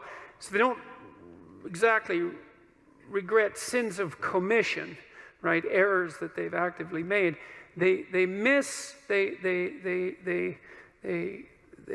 torment themselves for opportunities that had presented themselves that they did not, let's say, exploit or engage in. And I think that's worth thinking about too, because one thing that I have become convinced about with regards to human consciousness, which I think is equivalent to the spark of divinity in some sense that our fundamental stories insist has been placed within us, is that human consciousness is that faculty that confronts potential itself. I think there's good neurological evidence for this, by the way, for those of you who are scientifically minded, because we build circuits within us for habitual action that we've practiced many times that seem to run in a very deterministic fashion. And we are a strange combination of deterministic and non-deterministic as far as I can tell, but What our consciousness seems to be for is to encounter those things that we have not yet encountered. And those things that we have not yet encountered seem to me to be those things that have not yet been brought into being. And so you could say that what our consciousness is for the encounter with potential. You know, that our consciousness is it's not for the past, it's not even for the present. It's to transform the future into the present. And really that's what our consciousness does. When you wake up in the morning, you have a new day ahead of you, and the day could take you in very many directions. And the weeks and the years, all of that can take you in very many directions. And you have some apprehension about what those directions might be. You have some apprehension about what role your choices might make in transforming that potential into one form of actuality or another. I mean, you certainly know that there are dreadful mistakes that you might be very tempted to make that would produce all manner of hell around you, and still be tempted to do it. It seems like it's sitting there right in front of you as a possibility. You also know that, you know, you could haul yourself up out of bed and attend to your duties and do the sorts of things that you're supposed to, and set a few things right that day and that week, and that likely things would at least not be worse, and they would probably be better. And I do believe that I don't understand how this can be the case. I don't understand how it is that consciousness can function in that way, because I think to understand that, we would have to understand what it means for the future to be only potential rather than actuality, and who the hell understands that? I mean, no one. And then we'd have to understand how it is that our conscious choices and our conscious ethical choices transform that potentiality into actuality, into reality, into the present and the past. And we certainly act as if we believe that that's what we do. We upbraid ourselves. For example, when we do a bad job of it, we're upset with our children and those we love if we don't believe that they're living up to their potential. We're guilty and ashamed when we make choices that we feel are inappropriate. We understand to some degree that the manner in which time lays itself out has something to do with the ethics of our choice. And again, I would say that's a very deep idea. I think it's the most true idea I know.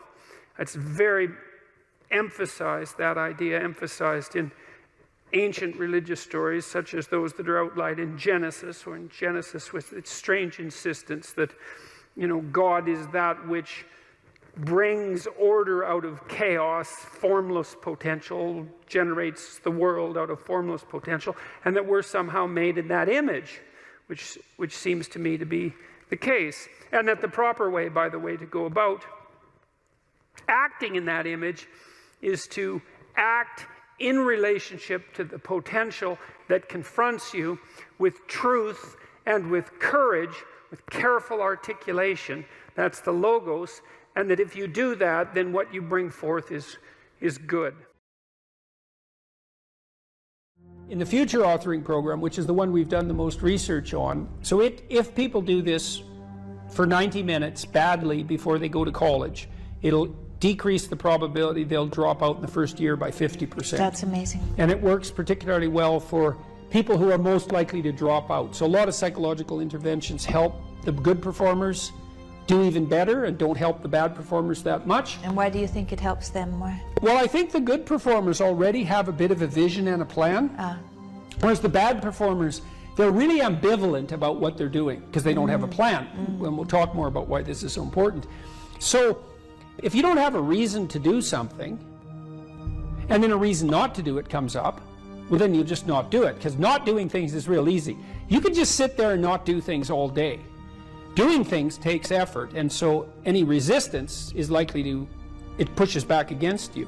And so going to college, it's like, well, why is that difficult? Well, you have to get up, you have to go to your classes, you have to do the assignments, you have to do the reading, you have to write the tests, you have to believe that this path is somehow better than any other path you could be on, and there's innumerable other paths, and that it's better in some fundamental sense than just doing nothing or playing games or being purely hedonic. So there's a lot of, because it's difficult, there's a lot of obstacles.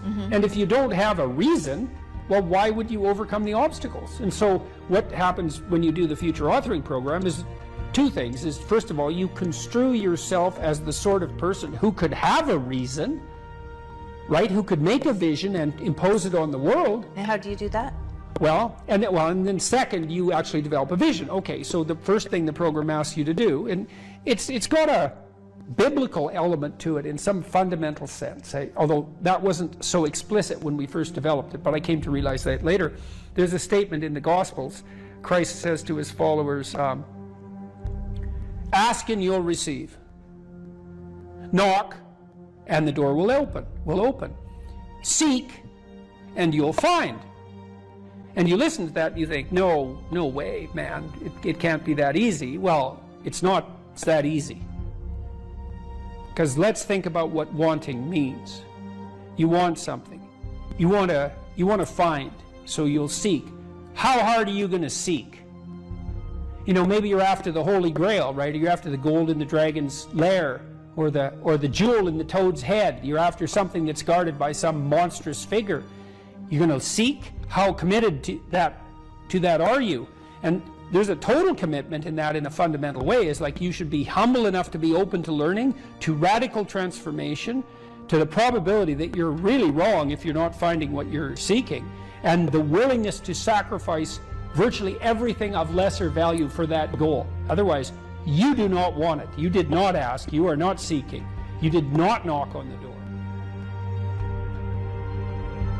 Well, this is the development of a vision. Now, you can construe consciousness as the implementer of the vision in the broadest sense. So what we really confront as human beings isn't a deterministic world that runs like clockwork, that the past pushes forward in an algorithmic or deterministic manner. That isn't how the world works. The way the world works is that we confront a horizon of possibility that's not predictable. It's somewhat predictable the way a musical piece is predictable. So it's rule governed, but it's not predictable in a deterministic way. And it's full of possibility and potential. That's actually its nature. It's potential in its nature. And to maximize the quality of our interaction with that potential, we have to impose a vision on it and then pursue the vision. And so when you do the future authoring program, well, that's what you're trying to do, is develop a vision. So here's the first exercise. It's like, okay, here's the deal. All right. You get to have what you need and what you want. Maybe even better, you get to have what you need and want if you were treating yourself properly. So imagine, first of all, that you were treating yourself properly because you actually cared for yourself. Okay, and say you don't. Yeah, well, you don't. How do you help somebody? Well, you at least ask them to open the door to the possibility that maybe they could. So just imagine that you did. Not that you are, that you could, but that you tried. Think, okay, I'm a valuable person, maybe. And if I was treating myself like I had intrinsic value, like if you were treating yourself like you were someone you loved, so you could imagine doing this for someone you actually cared about. Because most people care about someone that isn't them. So do you identify someone you care about? Well, you can, yes, you can say, because it does tell you. It's like, well, if you're not so good at caring for yourself, imagine someone you love and then pretend that you're bringing that attitude to bear on you with all your faults and inadequacies. I'm not being casual about this. It's hard for people to do this, right? Because we know our own flaws so deeply. It's hard for us to take care of ourselves. But imagine that you should take care of yourself and that you could and that you did. Just imagine that. So that's opening up at least the door, right? Yeah. And then you say, well, 5 years down the road, you get to have what you want and need. What is it? And so this is a deep question. So, because the question is this: your life is going to be difficult, and it's going to be marked by suffering and tragedy in all sorts of different ways. Disappointment and obstacle and betrayal and the whole panoply of human catastrophe. That's absolutely 100% definitely coming your way. Okay, so given that, and given that you want to live a life free of resentment and bitterness and premature aging and excess suffering, and that you don't want to be a burden to everyone around you, what would you have to make carrying that weight worthwhile? And that's a hard question, you know. It's like, what justifies your suffering? That isn't how am I going to be happy. It's what justifies your suffering. Well, ask yourself. You get to have what you want. If you're taking care of yourself, what would it be? Okay, and so you write for 15 minutes about what your life might be like 5 years down the road if you got to have what you needed and wanted. And then we concretize it. You know, I had lots of clients and students who said, well, I don't know what to do with my life. What should I do with my life? And the first answer to that question is, that's not a very good question. Because it's like, what, do you want a one-line answer to what you should do with your life? Like, life is everything, and you want a one-line answer to everything. No. Bad question. You can imagine a desirable future, but it helps to particularize it. So one of the things you might ask is, where do people find meaning? And the answer is, well, in multiple places. Here's some places people typically find meaning. So if clients came to me and they were depressed, first of all, I'd try to find out, are you depressed? Or do you just have a terrible life, or some combination of those two? And you might ask, what's the difference? And that's a really good question. If you're depressed, you have a good life, but you're suffering. So what would it mean that you have a good life? Well, it means somewhat different things to different people, but you can kind of triangulate on it. Probably you have an intimate relationship, or at least you have the prospects of one. So at least you want one, and you believe that maybe you could have one if you don't have one, and probably if you have a good life, you have one. You have some friends. They're real friends, right? You have some family members, children perhaps, if not children, parents and siblings, or perhaps both, grandchildren. You're nested inside a family, and your relationships with your family are desirable.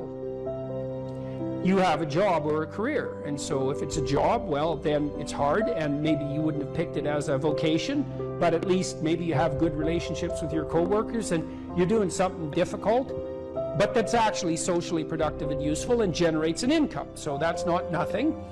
You're educated to the level of your intellectual capability, or you have plans to do so. You're taking care of yourself mentally and physically, and you have a strategy for dealing with the realm of signal temptation, drug and alcohol abuse and sexual misbehavior and that sort of thing. And then we've added one more recently, at least conceptually, that you've adopted a certain degree of civic responsibility, right? You're participating in the broader community in some manner.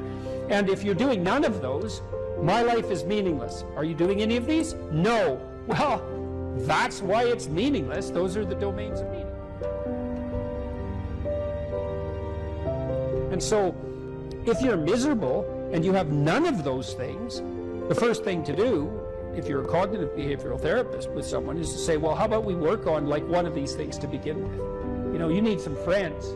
You need to get out in the dating market. You need a job or a better job. You need an educational plan. Like, you don't have a life, so of course you're miserable, because without sustaining meaning, life is just tragedy. And so your lot is misery. And so anyways, we ask people to go through these 8 different domains and say, okay, you can have what you want, but you have to aim at it. Sin means to miss the mark, by the way. It means to miss the target. That's what takes you away from God, is to miss the target. What target? Yeah, right. What target? Right. You got to at least know there's a target, then you got to try to hit it. You know, and maybe you don't even know where the target is, but your aim isn't good, but at least you've set up a target now, and you can practice. And so, well, if you had an intimate relationship, what would it look like? If you had some friends, how would you like those friendships to be conducted? If you had a job or a career, what could it be if you had what you wanted?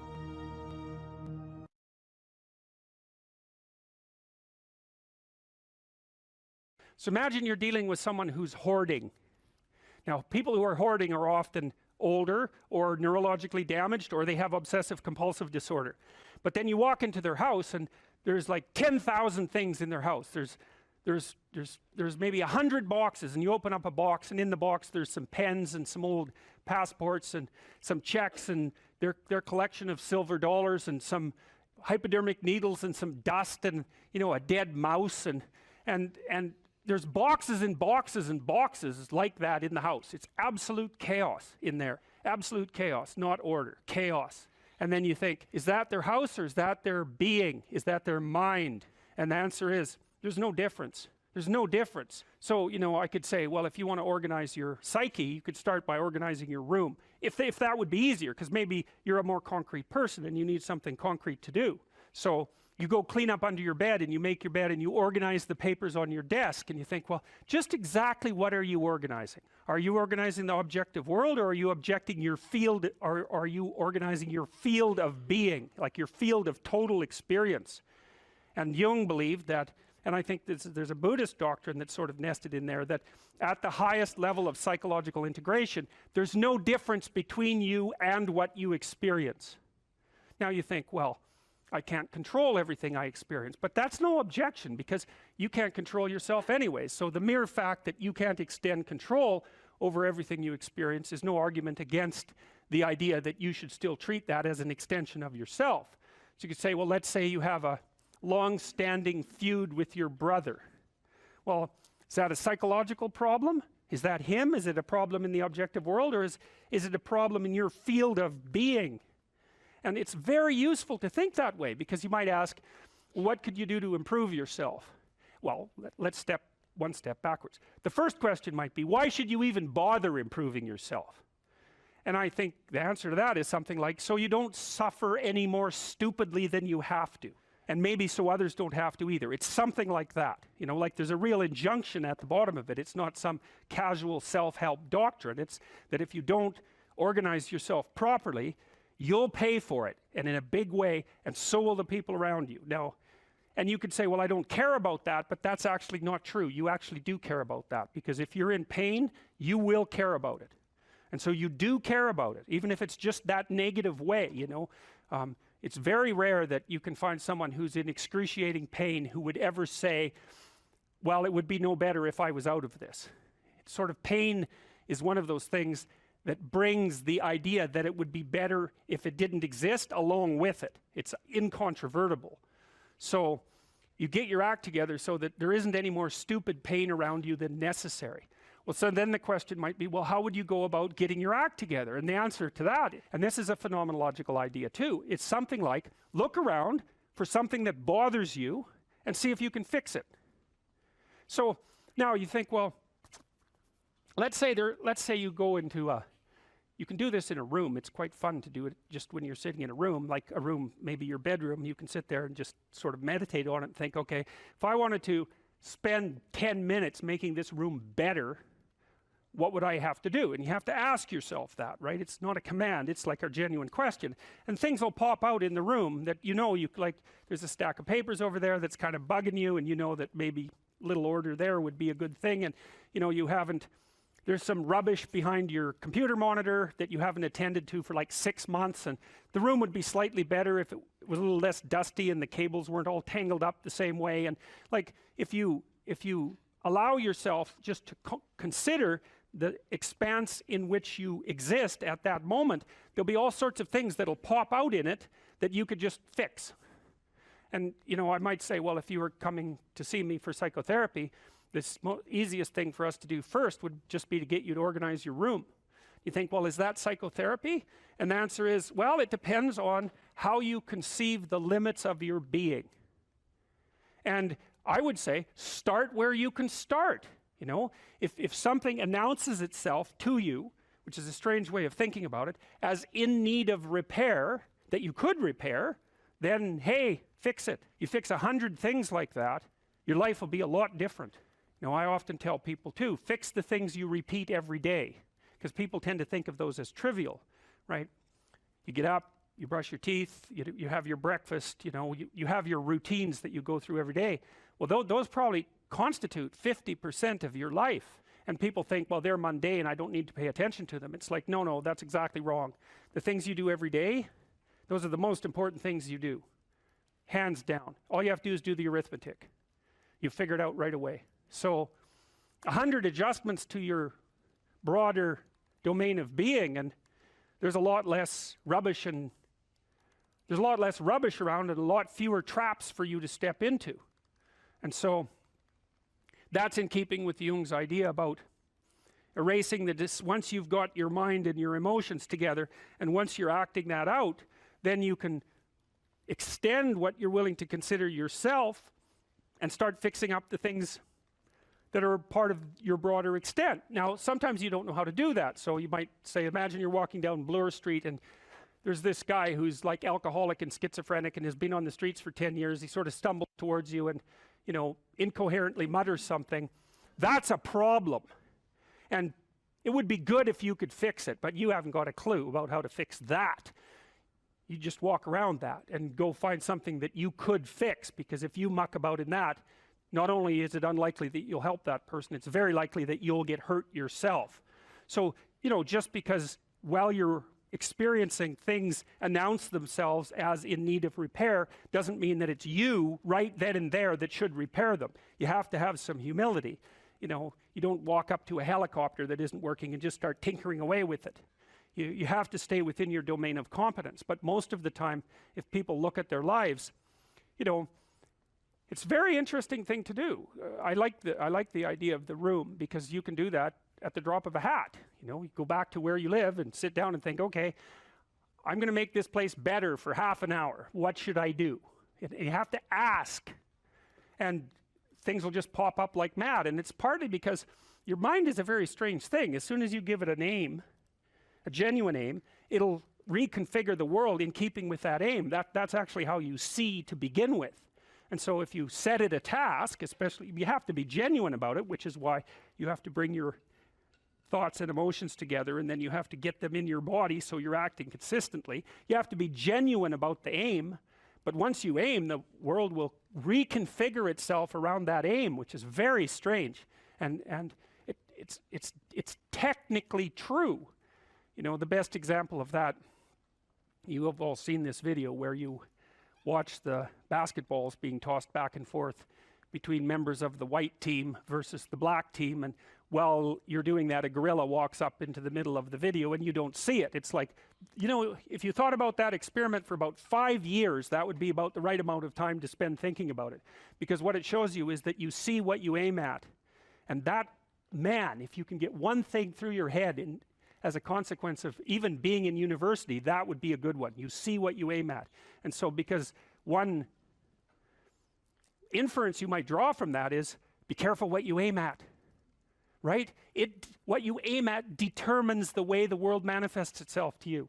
And so if the world is manifesting itself in a very negative way, one thing to ask is, are you aiming at the right thing? Now, you know, I'm not trying to reduce everybody's problems to an improper aim. People get cut off at the knees for all sorts of reasons. You know, they get sick, they have accidents.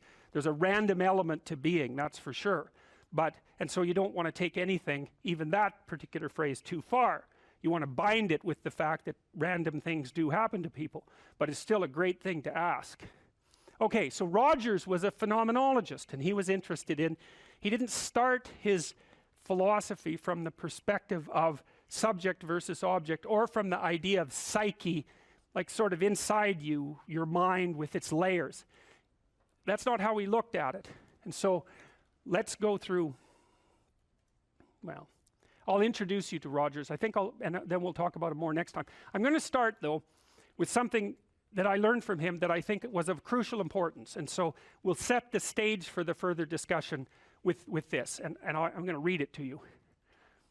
Assuming a minimal mutual willingness to be in contact and to receive communications, we may say that the greater the communicated congruence of experience, awareness, and behavior on the part of one individual, the more the ensuing relationship will involve a tendency towards reciprocal communication with the same qualities, mutually accurate understanding of the communications, improved psychological adjustment and functioning in both parties, and mutual satisfaction in the relationship. It's quite a mouthful. What does it mean? Assuming a minimal mutual willingness to be in contact and to receive communications. Okay, we're having a conversation. I'm deciding I'm going to listen to you, right? That's different than how people generally communicate, because usually when they communicate, they're doing something like, okay, we're going to have a conversation and I'm going to tell you why I'm right and I'll win if you agree. Or maybe you're having a conversation where, I don't know what you're trying to do. Maybe you're trying to impress the person you're talking to. So you're not listening to them at all. You're just thinking about what you're going to say next. Okay, so that's not this. This is, you might have something to tell me. And so I'm going to listen on the off chance that you'll tell me something that would really be useful for me to know. And so you could think about it as an extension of the Piagetian.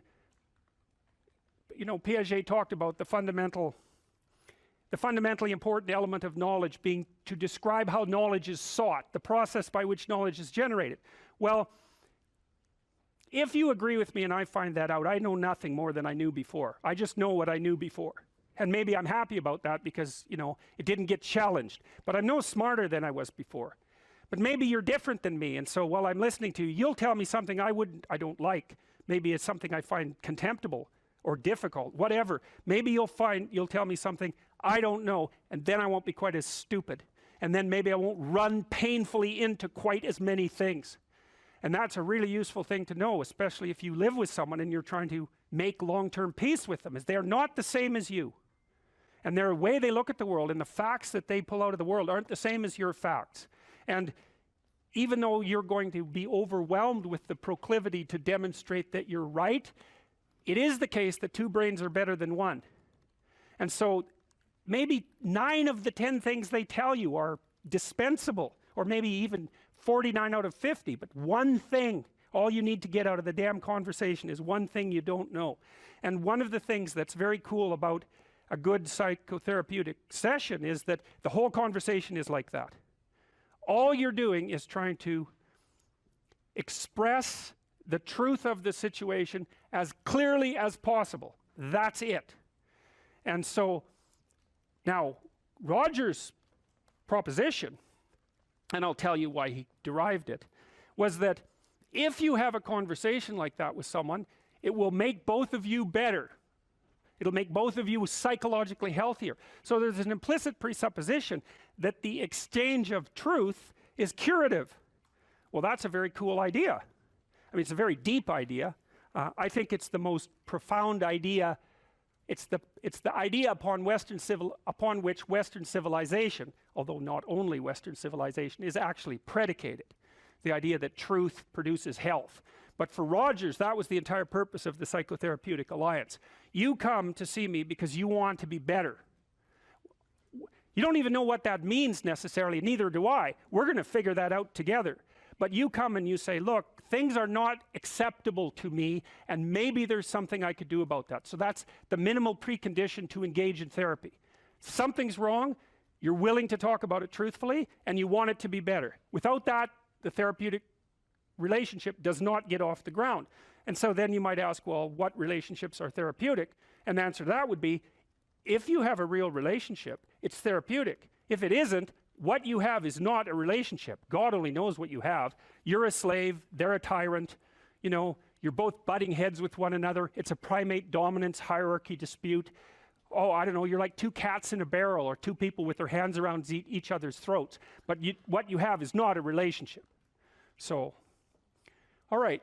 We may say that the greater the communicated congruence of experience, awareness, and behavior on the part of one individual, that's a reference to the same idea that I was describing with regards to Jung. So let's say you come and talk to me and you want things to go well. Well, I'm going to have to more or less be one thing, because if I'm all over the place, you can't trust any continuity in what I say. There's no reason for you to believe that I'm capable of actually telling you, I'm capable of expressing anything that's true. So the truth is something that emerges as a consequence of getting yourself lined up and beating all the, what would you call, all the impurities out of your soul. Young people always have a reason to be upset and cynical about the current state of affairs. And it's that way forever. And so it's useful, I think, to consider such considerations or such conceptualizations as the patriarchy in that light, because it's an archetypal truth that the social structure is corrupt and incomplete. And what that means is that it's something that you have to contend with every moment in some sense of your life. It's a permanent fact of existence. And to be upset that the structures, the social structures, or even the biological structures within which we live are incomplete and imperfect, is to take that personally. That's the worst part of it. To take that personally is a misreading of the existential condition of humankind, because it's always the case that what you have been given and what you live in is degenerate and corrupt and in need of repair. And it's easier just to accept that, because there's also a positive element, and the positive element is, well, you've been granted something rather than nothing, and maybe you haven't been granted pure hell, because especially in a culture like ours where many things actually function quite well, so there's room for gratitude there. Even if it's a broken machine, it's not one that's completely devastated, and it's not absolutely hell-bent at every second on your misery and destruction. And it easily could be, because many societies are like that. And so the fact that we happen to live in one that isn't corrupt beyond imagining is something to be eternally grateful for. Well, so we live inside a damaged structure, and we also bear responsibility for that damage, because we don't do everything we can to constantly repair it. And you might say, well, that's actually one of the fundamental, people say, well, what's the meaning of life? What they really mean is, what's the positive meaning of life? Because as we've already discussed, the negative meanings of life are more or less self-evident. Well, the positive meaning of life is to be found in noting the state of lack of repair of the walled city that you inhabit, and then sallying forth to do something about that, to repair the breaches and to fix up the walls and to make the structure that you inhabit as secure and as productive as it possibly can be. And there's no shortage of opportunities to do that. You can do that in your own mind, you can do that in your own room, you can do that in your own household, in your local community. And maybe if you get good at doing it at all those levels, then you can start to look beyond that. And so there's challenges. That's the thing that's kind of interesting about this insufficient structure, is that it has a set of challenges built into it because of its insufficiency, and perhaps even because of its corrupt nature, that calls forth the potential response from you of heroic adventure. And the heroic adventure is to man the barricades and repair the city. And you can always do that. It doesn't matter what your personal circumstances are. There's always something that isn't right near you, isn't correct, isn't laid out properly, that you could just fix if you wanted to. And one of the things that we're going to talk about tonight is the idea that if you adopt an attitude that's like that the role that you should play is to make things better wherever you are, however you can, that what would actually happen would be that things would get better wherever you are in all sorts of ways, and that we've really, as a species, you might say, or maybe even as singular individuals, we've explored that rarely. It isn't something that's put forth as a proposition that often, and it's quite surprising to me. And I had an interesting experience the other day. I went to the keg. I go there because I have food allergies, and they're very careful with people who have food allergies. And the waiter took me to the table, and he said that he had been watching my lectures, and that's a very common experience. And he was happy about that, and he said that he'd had 2 promotions at the keg in the last 4 months because he'd been watching my lectures. And I really found that an affecting experience, because you might say, well, he's working as a waiter at the keg and there's nothing particularly heroic about that. And I disagree with that, actually, because I don't care where you're located, you can do a hell of a job, and I mean that literally. At whatever job you have, you can take whatever job you have and you can make it a real nice little piece of absolute misery. Or you can act like a civilized human being and notice that no matter where you are, there's a richness and a complexity that's completely inexhaustible right at hand.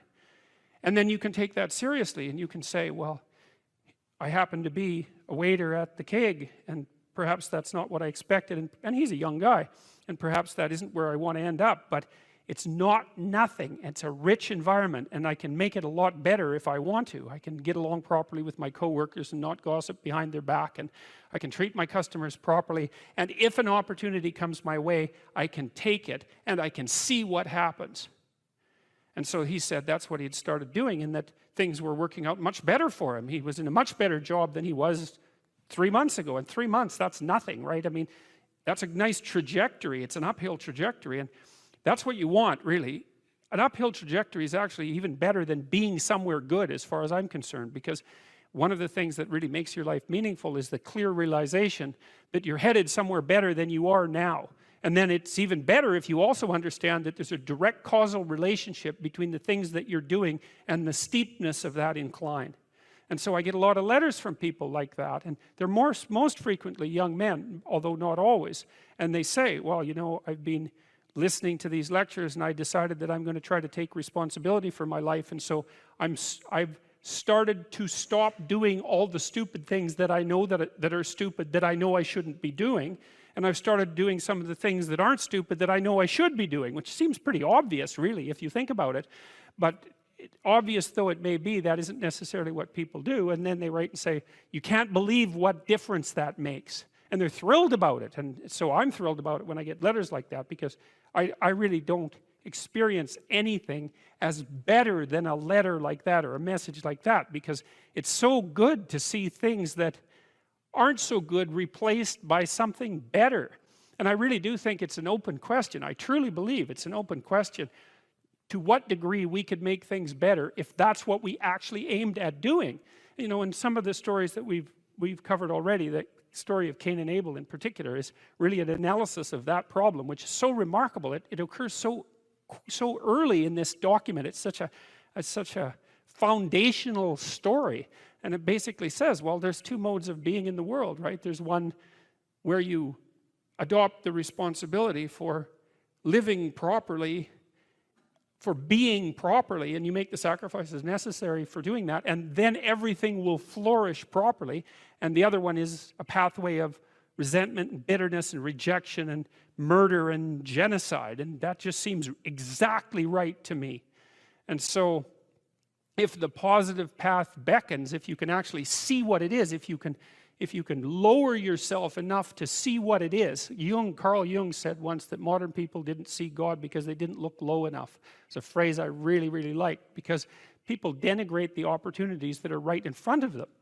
And there's no reason to do that, because what's right in front of you is the majesty of being. That's what's right in front of you. It's inexhaustibly complex and full of potential, and there's no reason to assume that wherever you happen to be isn't as good a starting place as anywhere else. Now, you know, I know some people have terrible, terrible lives. They're in situations that are absolutely unbearable.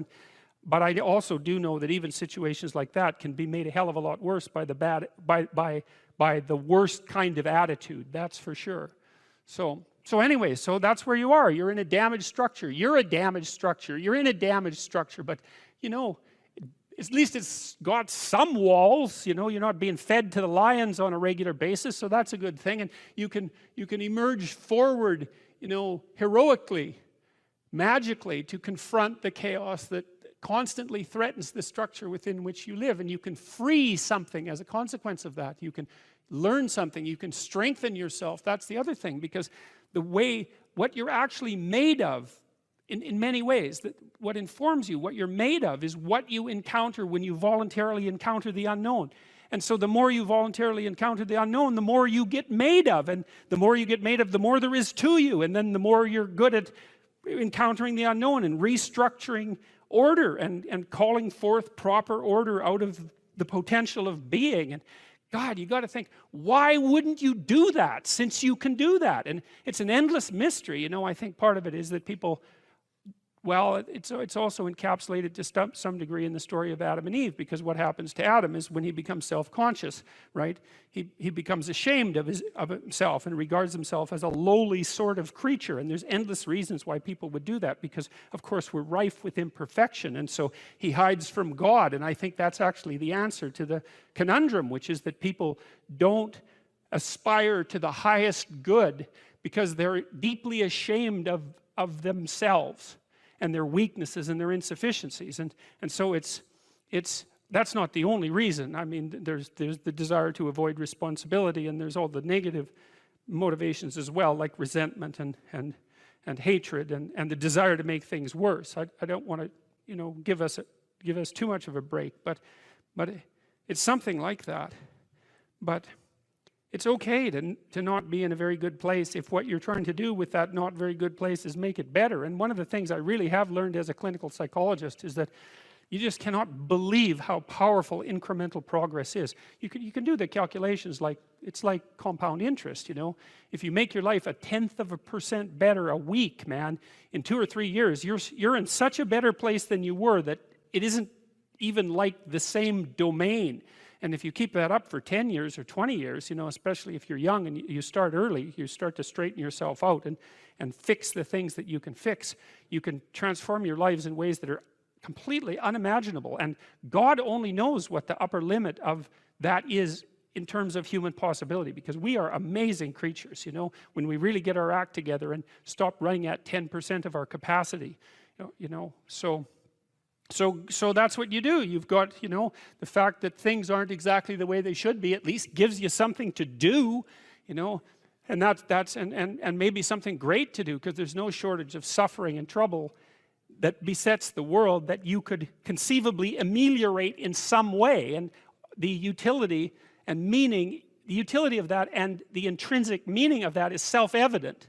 So it also makes me curious about nihilism, for example, and despair, because I mean, I understand those emotions, I understand them deeply, and the intellectual mindset that goes along with it, but they just seem beside the point to me in some sense, because there are so many things that need doing that all you really have to do is open your eyes and look at them and then decide that you're actually going to do something about them. And you might think, well, what's within my scope of influence is so trivial that it's not worth doing. It's like, it won't stay trivial for long if you do it.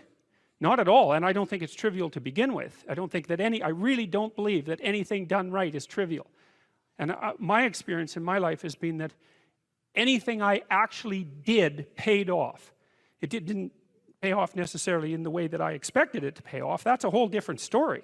But if it was genuine commitment to do something, even if it went sideways and the outcome was really something other than what I expected, the net consequence over time was nothing but good. So every new frontier that can be conquered is an advance forward, and there's no shortage of frontier because we're surrounded by the unknown. We're surrounded by our own ignorance, and we can continually move into that domain, into the domain of chaos, or we can restructure pathological order, and that's the secret to proper being. And so then you encounter chaos that way, you know, and then you can regard yourself as the sort of entity that, despite its insufficiency, has the capability to conquer chaos, despite the danger of that. That's the other thing, because the fact that you're fragile is actually a precondition for your heroism, because if you weren't fragile, then there'd be nothing heroic about doing something difficult, right? Because if you couldn't be hurt or damaged or defeated or end up in failure, then where's the moral courage in the endeavor? It has to be that the fragility is built into the courage.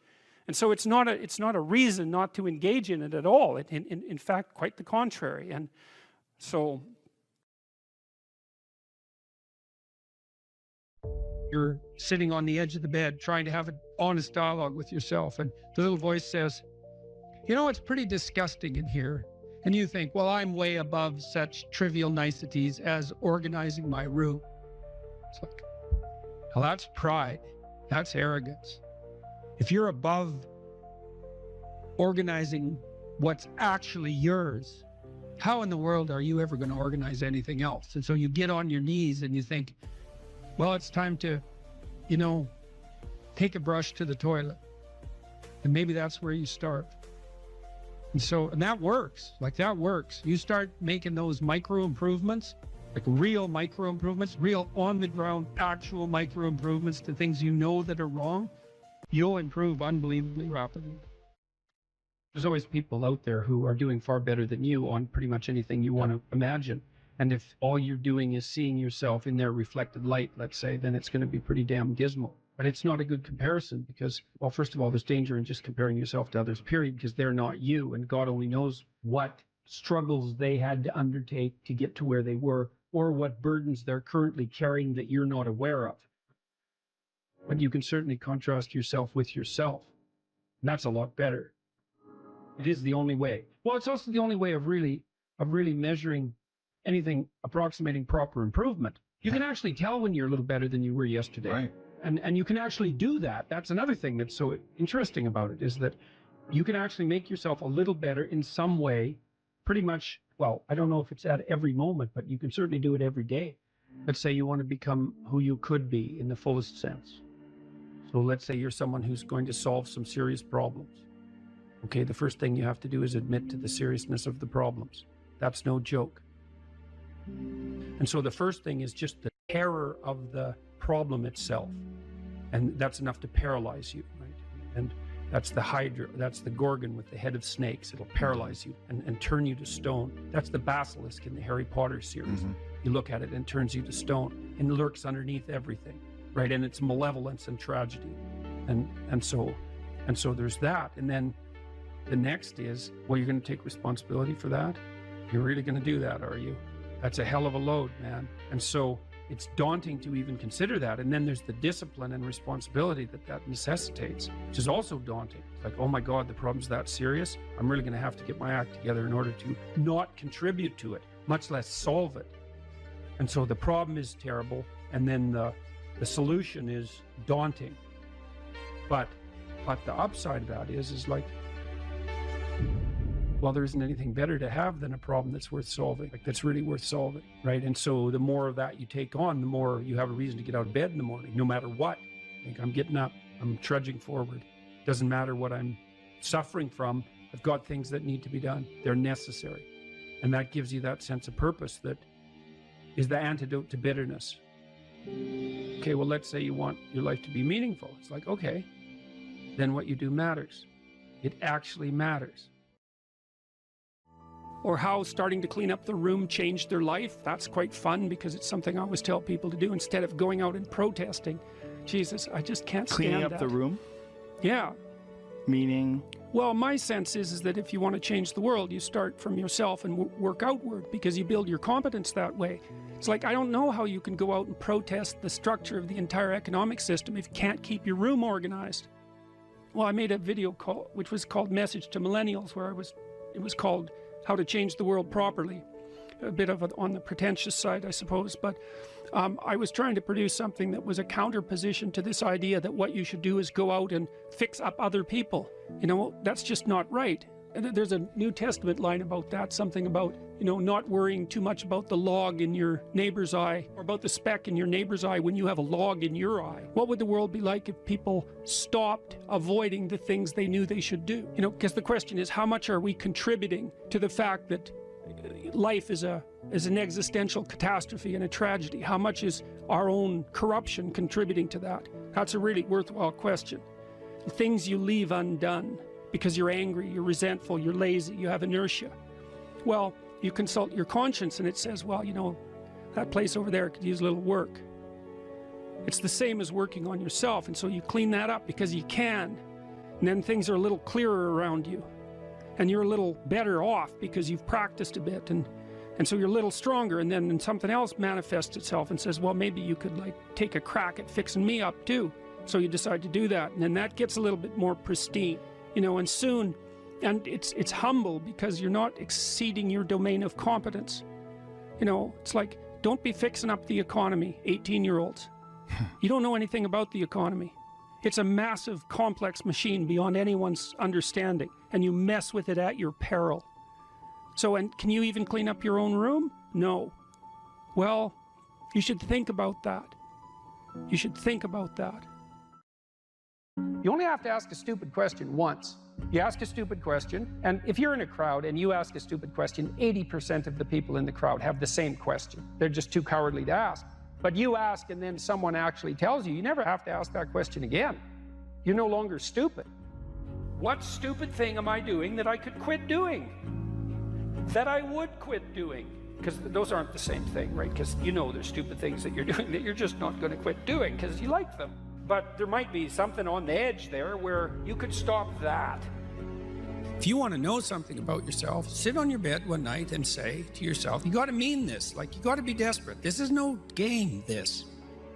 My life is not everything I want it to be, and perhaps it's not everything that I need it to be. And by need, I mean my life is so unbearable that the suffering that's attendant upon that has made me nihilistic, cynical, bitter, resentful, driving the proclivity to see evil everywhere except within my own heart. Like, these are problems, man. And you ask yourself, you sit on the bed and say, okay, man, I'm ready to learn something. What's one thing I'm doing wrong that I know I'm doing wrong that I could fix, that I would fix? It's like, you meditate on that, you'll get an answer. And it won't be one you want, but it'll be the necessary one. You know, and it's often something that will point you to small things. Like, that works. You start making those micro improvements, like real micro improvements, real on the ground, actual micro improvements to things you know that are wrong, you'll improve unbelievably rapidly. There's never been a better time for the majority of people to be alive. And the future, although we're vulnerable and terrible things can always happen to us, it's hard to make a case that the future doesn't look comparatively positive. We're becoming extremely technologically sophisticated, and the world is changing at an incredibly rapid rate. And the only way we're going to be able to manage that in a positive way is if each of us, or as many of us as possible, are capable of making wise and careful and truthful decisions. And if we do that, then maybe things can continue to improve. You don't get people to stand up on their own 2 feet and to adopt responsibility if everything is given to them. And that's a real conundrum.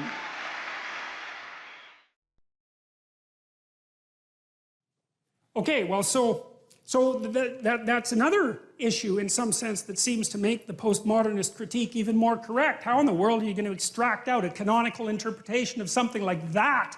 It's like it's not possible. But here's the issue, as far as I can tell. So when the postmodernists extended that critique to the world, they said, look, well, a text is complicated enough. You can't extract out a canonical interpretation. What about the world?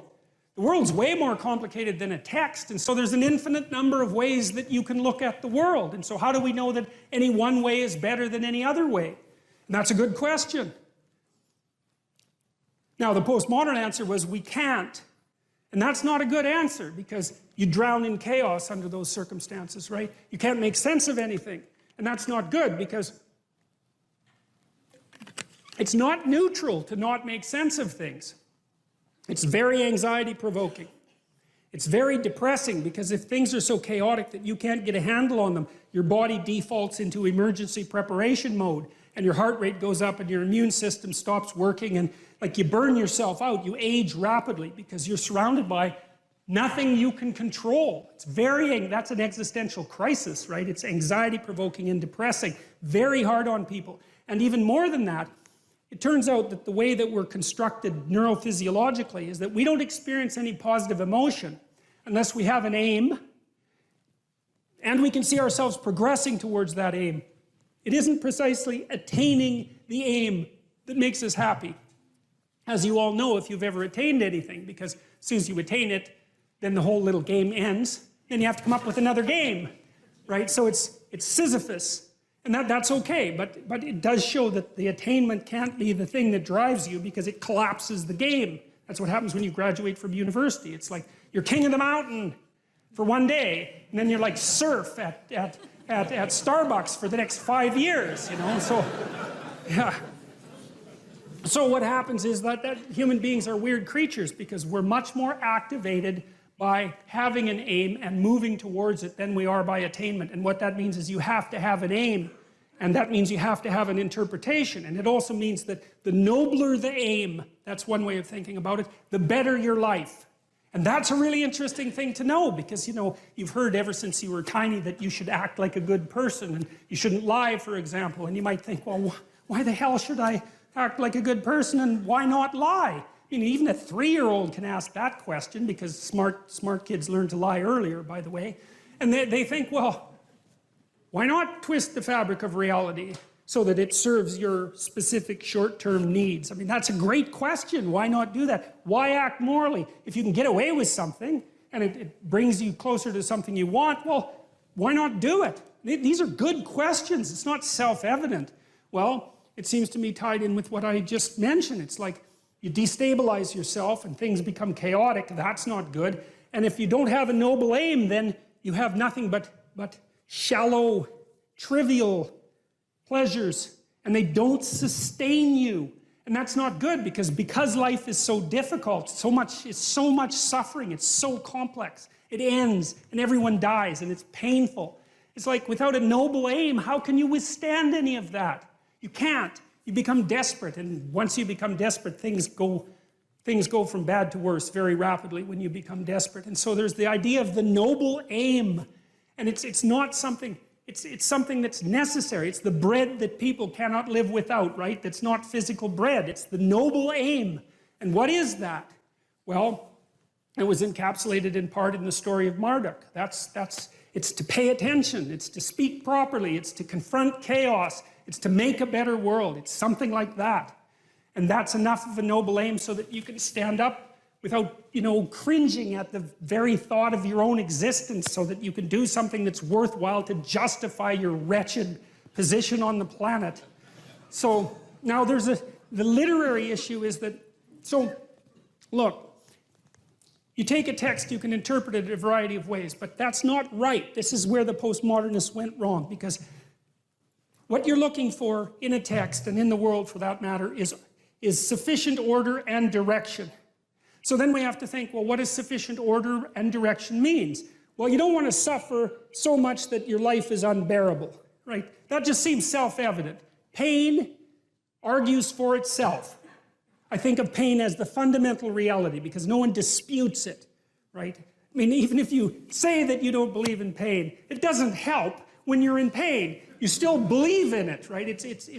You can't pry it up with logic and rationality. It just stands forth as what the fundament of existence, and that's actually quite useful to know. Say, well, you don't want any more of that than is absolutely necessary. And I think that's self-evident. And then you say, well, wait a minute, it's more complicated than that. You don't want any more of that that's necessary today, but also not tomorrow and not next week and not next month and not next year. So however you act now, better not compromise how you're going to be in a year, because that would just be counterproductive. That's part of the problem with short-term pleasures, right? It's like act in haste, repent at leisure. Everyone knows exactly what that means. So you have to act in a way that works now and tomorrow and next week and next month and so forth. And so you have to take your future self into account. And human beings can do that. And taking your future self into account isn't much different than taking other people into account, right? Because I remember there's this Simpson episode, and Homer downs a quart of mayonnaise and vodka. He says, Marge says, you know, you shouldn't really do that. And Homer says, that's a problem for future Homer. I'm sure glad I'm not that guy.